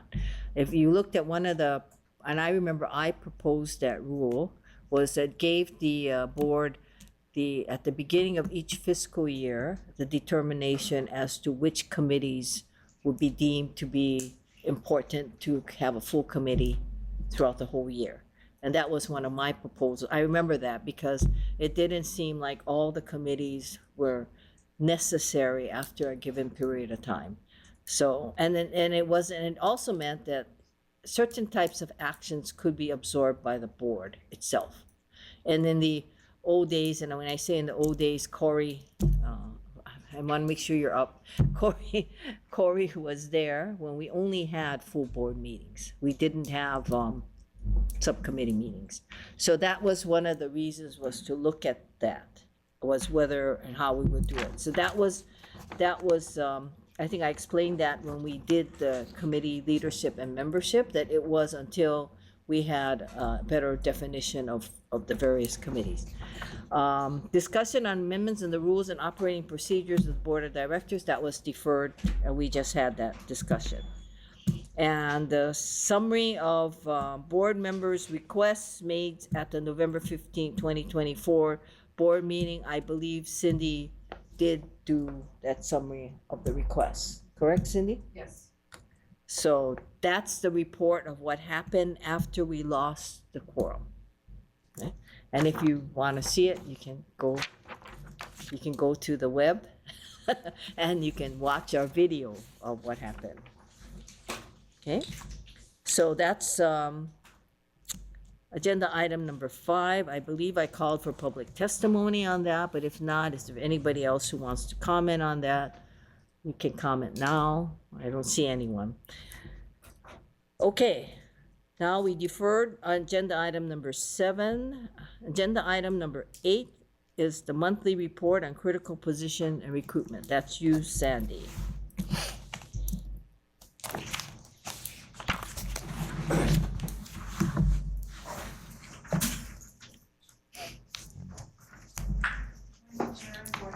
Good morning, Sandy.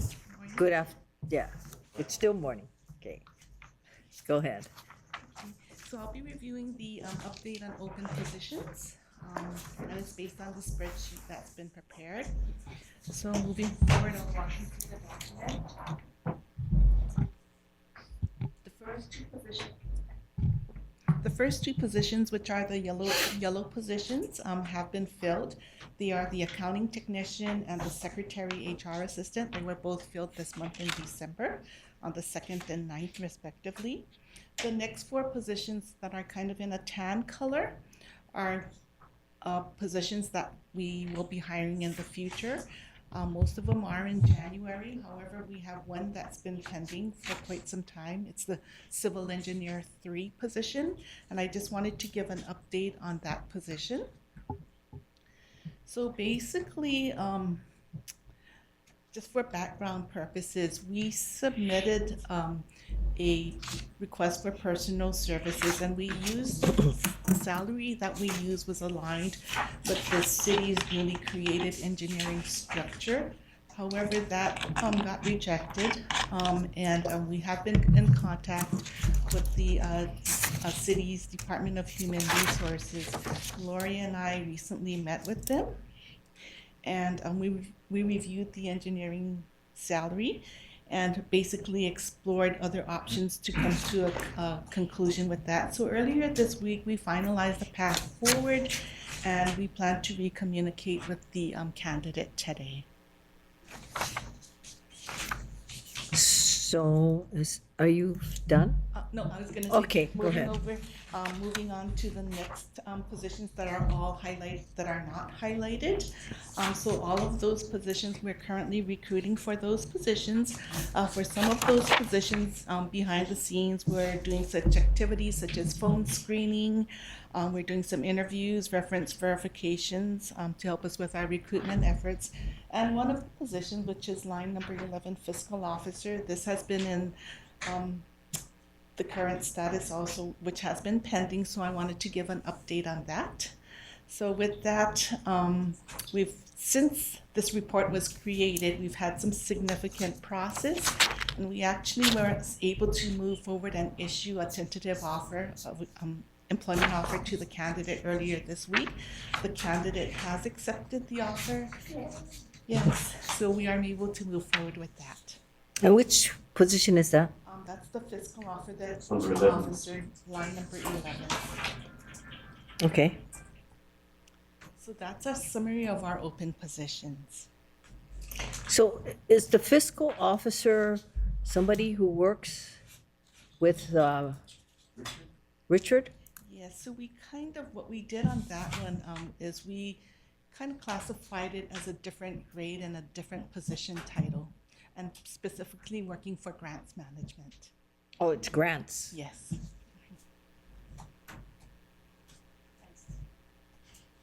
Okay. Members, any questions of Sandy?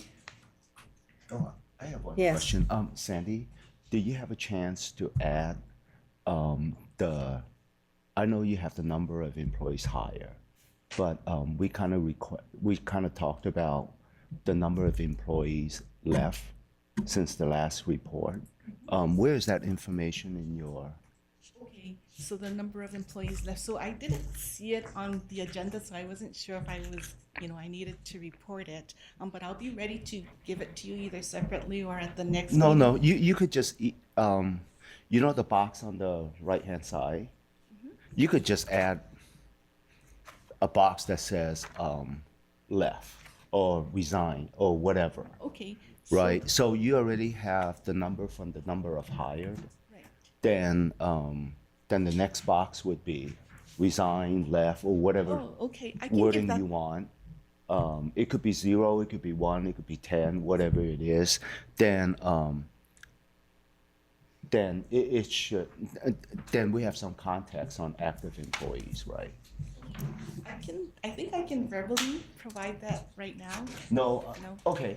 You could verbally provide it now. Then you could document it. So we currently have 33 personal services contract employees, 6 appointees. We do have one 89-day contract hire. We did have a departure there. Previously, it was 2 employees. So we're down to 1 now. So that brings our subtotal to 40. We did add 2 new employees. So the total now is 42 as referenced on the report. Okay, so you hired 2 between your last report to this report, then 1 either not renew or resign. So you net one additional employees. Yeah, okay, thanks, Ed. And I'll add it to the next report. Thank you. Yes. Well, I'm sorry, I thought I heard two departed. One departed? And it was just the contract was up, or? No, it was an involuntary. Okay. Well, thank you. So, is that your 89-day hire? Yes. Oh, okay. Because you used to have two 89-day wonders, as I call Now them. we have one. I mean, they have to be, if they're there for 90 days, it's something. They can't, they're usually retired, so the exception in the ERS rules, so that they can continue to double dip, is they can only serve for 89 days. And they can't be, so I call them 89-day wonders. Yeah, so one of your 89-day wonders left. I do want to just mention though, one of the two new hires that we just added is an 89-day contract. So when we redo our Oh, okay. update, it will reflect two. So back to two. Yes, 89-day it will be wonders. back to two. Okay. So which one is it? Accounting technician or the secretary HR assistant? That's an 89-day. Yes. Okay. Okay. Chair? Yes. Yes, Uh, Natalie. Thank you, Sandy. Just a couple questions. So just to distinguish, you hired a fiscal officer, but that is different from the chief financial officer. So just wanted to make that clarification. That's my understanding. Is that correct? Yes, okay. And then I don't see Rick's position on here. I forget what he's called, unless I missed it. What is the status of his position? So we do have a good candidate. He just needs some time to come over. So we're probably looking first quarter sometime next year. But Rick is leaving the end of this year, correct? No, he's leaving first quarter of next year sometime. So there'll be a little bit of overlap. Okay, super. That's great to know. Thank you so much. Thank you, Chair. Uh-huh. Anyone else? Well, that was the question I was going, the only other thing I was going to say is that obviously this is an issue that's been top of mind for us for some time. The staffing concern is the one that PMOC always puts as the top level one. And the trend I'm seeing is that there's improvement, that the situation is getting better. And I just wanted to draw attention to that because I know it's a lot of work. It's hard to hire people. So well done. Robert, did you have something? No, I don't. Your thing is on. Oh, I'm sorry. Anyone else? If not, okay, thank you very much. Members, we are, do we have a summary of what has been requested? Cindy? Okay, so we'll issue a revised calendar for 2025 based on the movement of the meeting date till Friday. We have some work to do on the rules and the path forward, so you and I, Chair, will work together on how we break it up into chunks and set it up for discussion. The OIP opinion, Corey's gonna review and get back to us on that. And that includes whether or not we can just bullet Laurie's presentation versus Kika's request of a written report. No, Chair, my request is a written report because it's called the Executive Director's Report. But I'm okay with it being in bullet form. I'm just saying that I believe that would satisfy OIP's ruling by having something documented and agendized and presented to the public for review prior to the meeting, rather than just a general blanket agenda item. So Yeah. I'm not saying that I want a full report. I'm saying just the CEO's report in whatever form it needs to be. It needs to be. Yeah. To satisfy the ruling. Yep, that's my understanding. So, and also you have to send everybody the October 2023 rules. so that we're all working off of the same document, Cindy. Even if you've given it to everybody before, please send it back out so that everybody has the same version. Okay? Anything else? Chair? Yes. Yeah, for the last couple of meetings, I've asked if we can see initial drawings on what the stations are going to look like, because I'm not sure if the reason you haven't is there nothing there yet. Tudor's Court now. It's all in Tudor's Court. And the other thing I've mentioned so do you know when Tudor may have, because Jacobs were up to 30% on their designs, I think, Less, so maybe in about a year. in about a year, because I'm very concerned about the aesthetic impact. And the other thing I've asked about in the past is if we could have a report from the Arts Committee, because I'm thinking maybe there's a way we could do something to make the guideway downtown a little bit more attractive, perhaps by putting a mural on it or something. This is not on the agenda. No, but it's an issue that I've raised and asked for I know, to but be it's agendized for the agenda. last two meetings, so that's why I'm raising it now. Yeah. Agenda items for request made in today's meeting. Well, but I'm reiterating a request that was made at two previous meetings, so I think it's an appropriate point in the agenda to raise that, Chair. Okay, I mean, so we'll have it as part of the executive director's report. If you could include that in your next report. Update on, so I just want some set of what these stations are going to look like, and as soon as we can get that, and I understand what you're saying, it's in Tudor's Court. I don't know if we can go to them and say, hey, how soon can you give us some sense of what these look like, because we already know that they're probably going to lose the canopies on the stations. I've had people come up to me and say, oh my God, that's the only attractive part of the rail. I don't personally agree with that, but this is an issue, and when we get into town, we know it's going to become a very pressing issue, and so I want us to get out as far ahead of this as we can, and that's why I keep pressing for this. And I understand it's not in your hands, it's Tudor's doing the work at this point, but as soon as we can get something on that, so I can get a schedule from them on maybe concepts on the stations, and then you wanted an update on art. yeah. Well, so yeah, I mean, I haven't had a chance to talk with you about this, Laurie, yet, but the guideway in town is obviously something that people are concerned about. And I'm just wondering, does the Arts Committee have any thoughts about how we could ameliorate the aesthetic impact?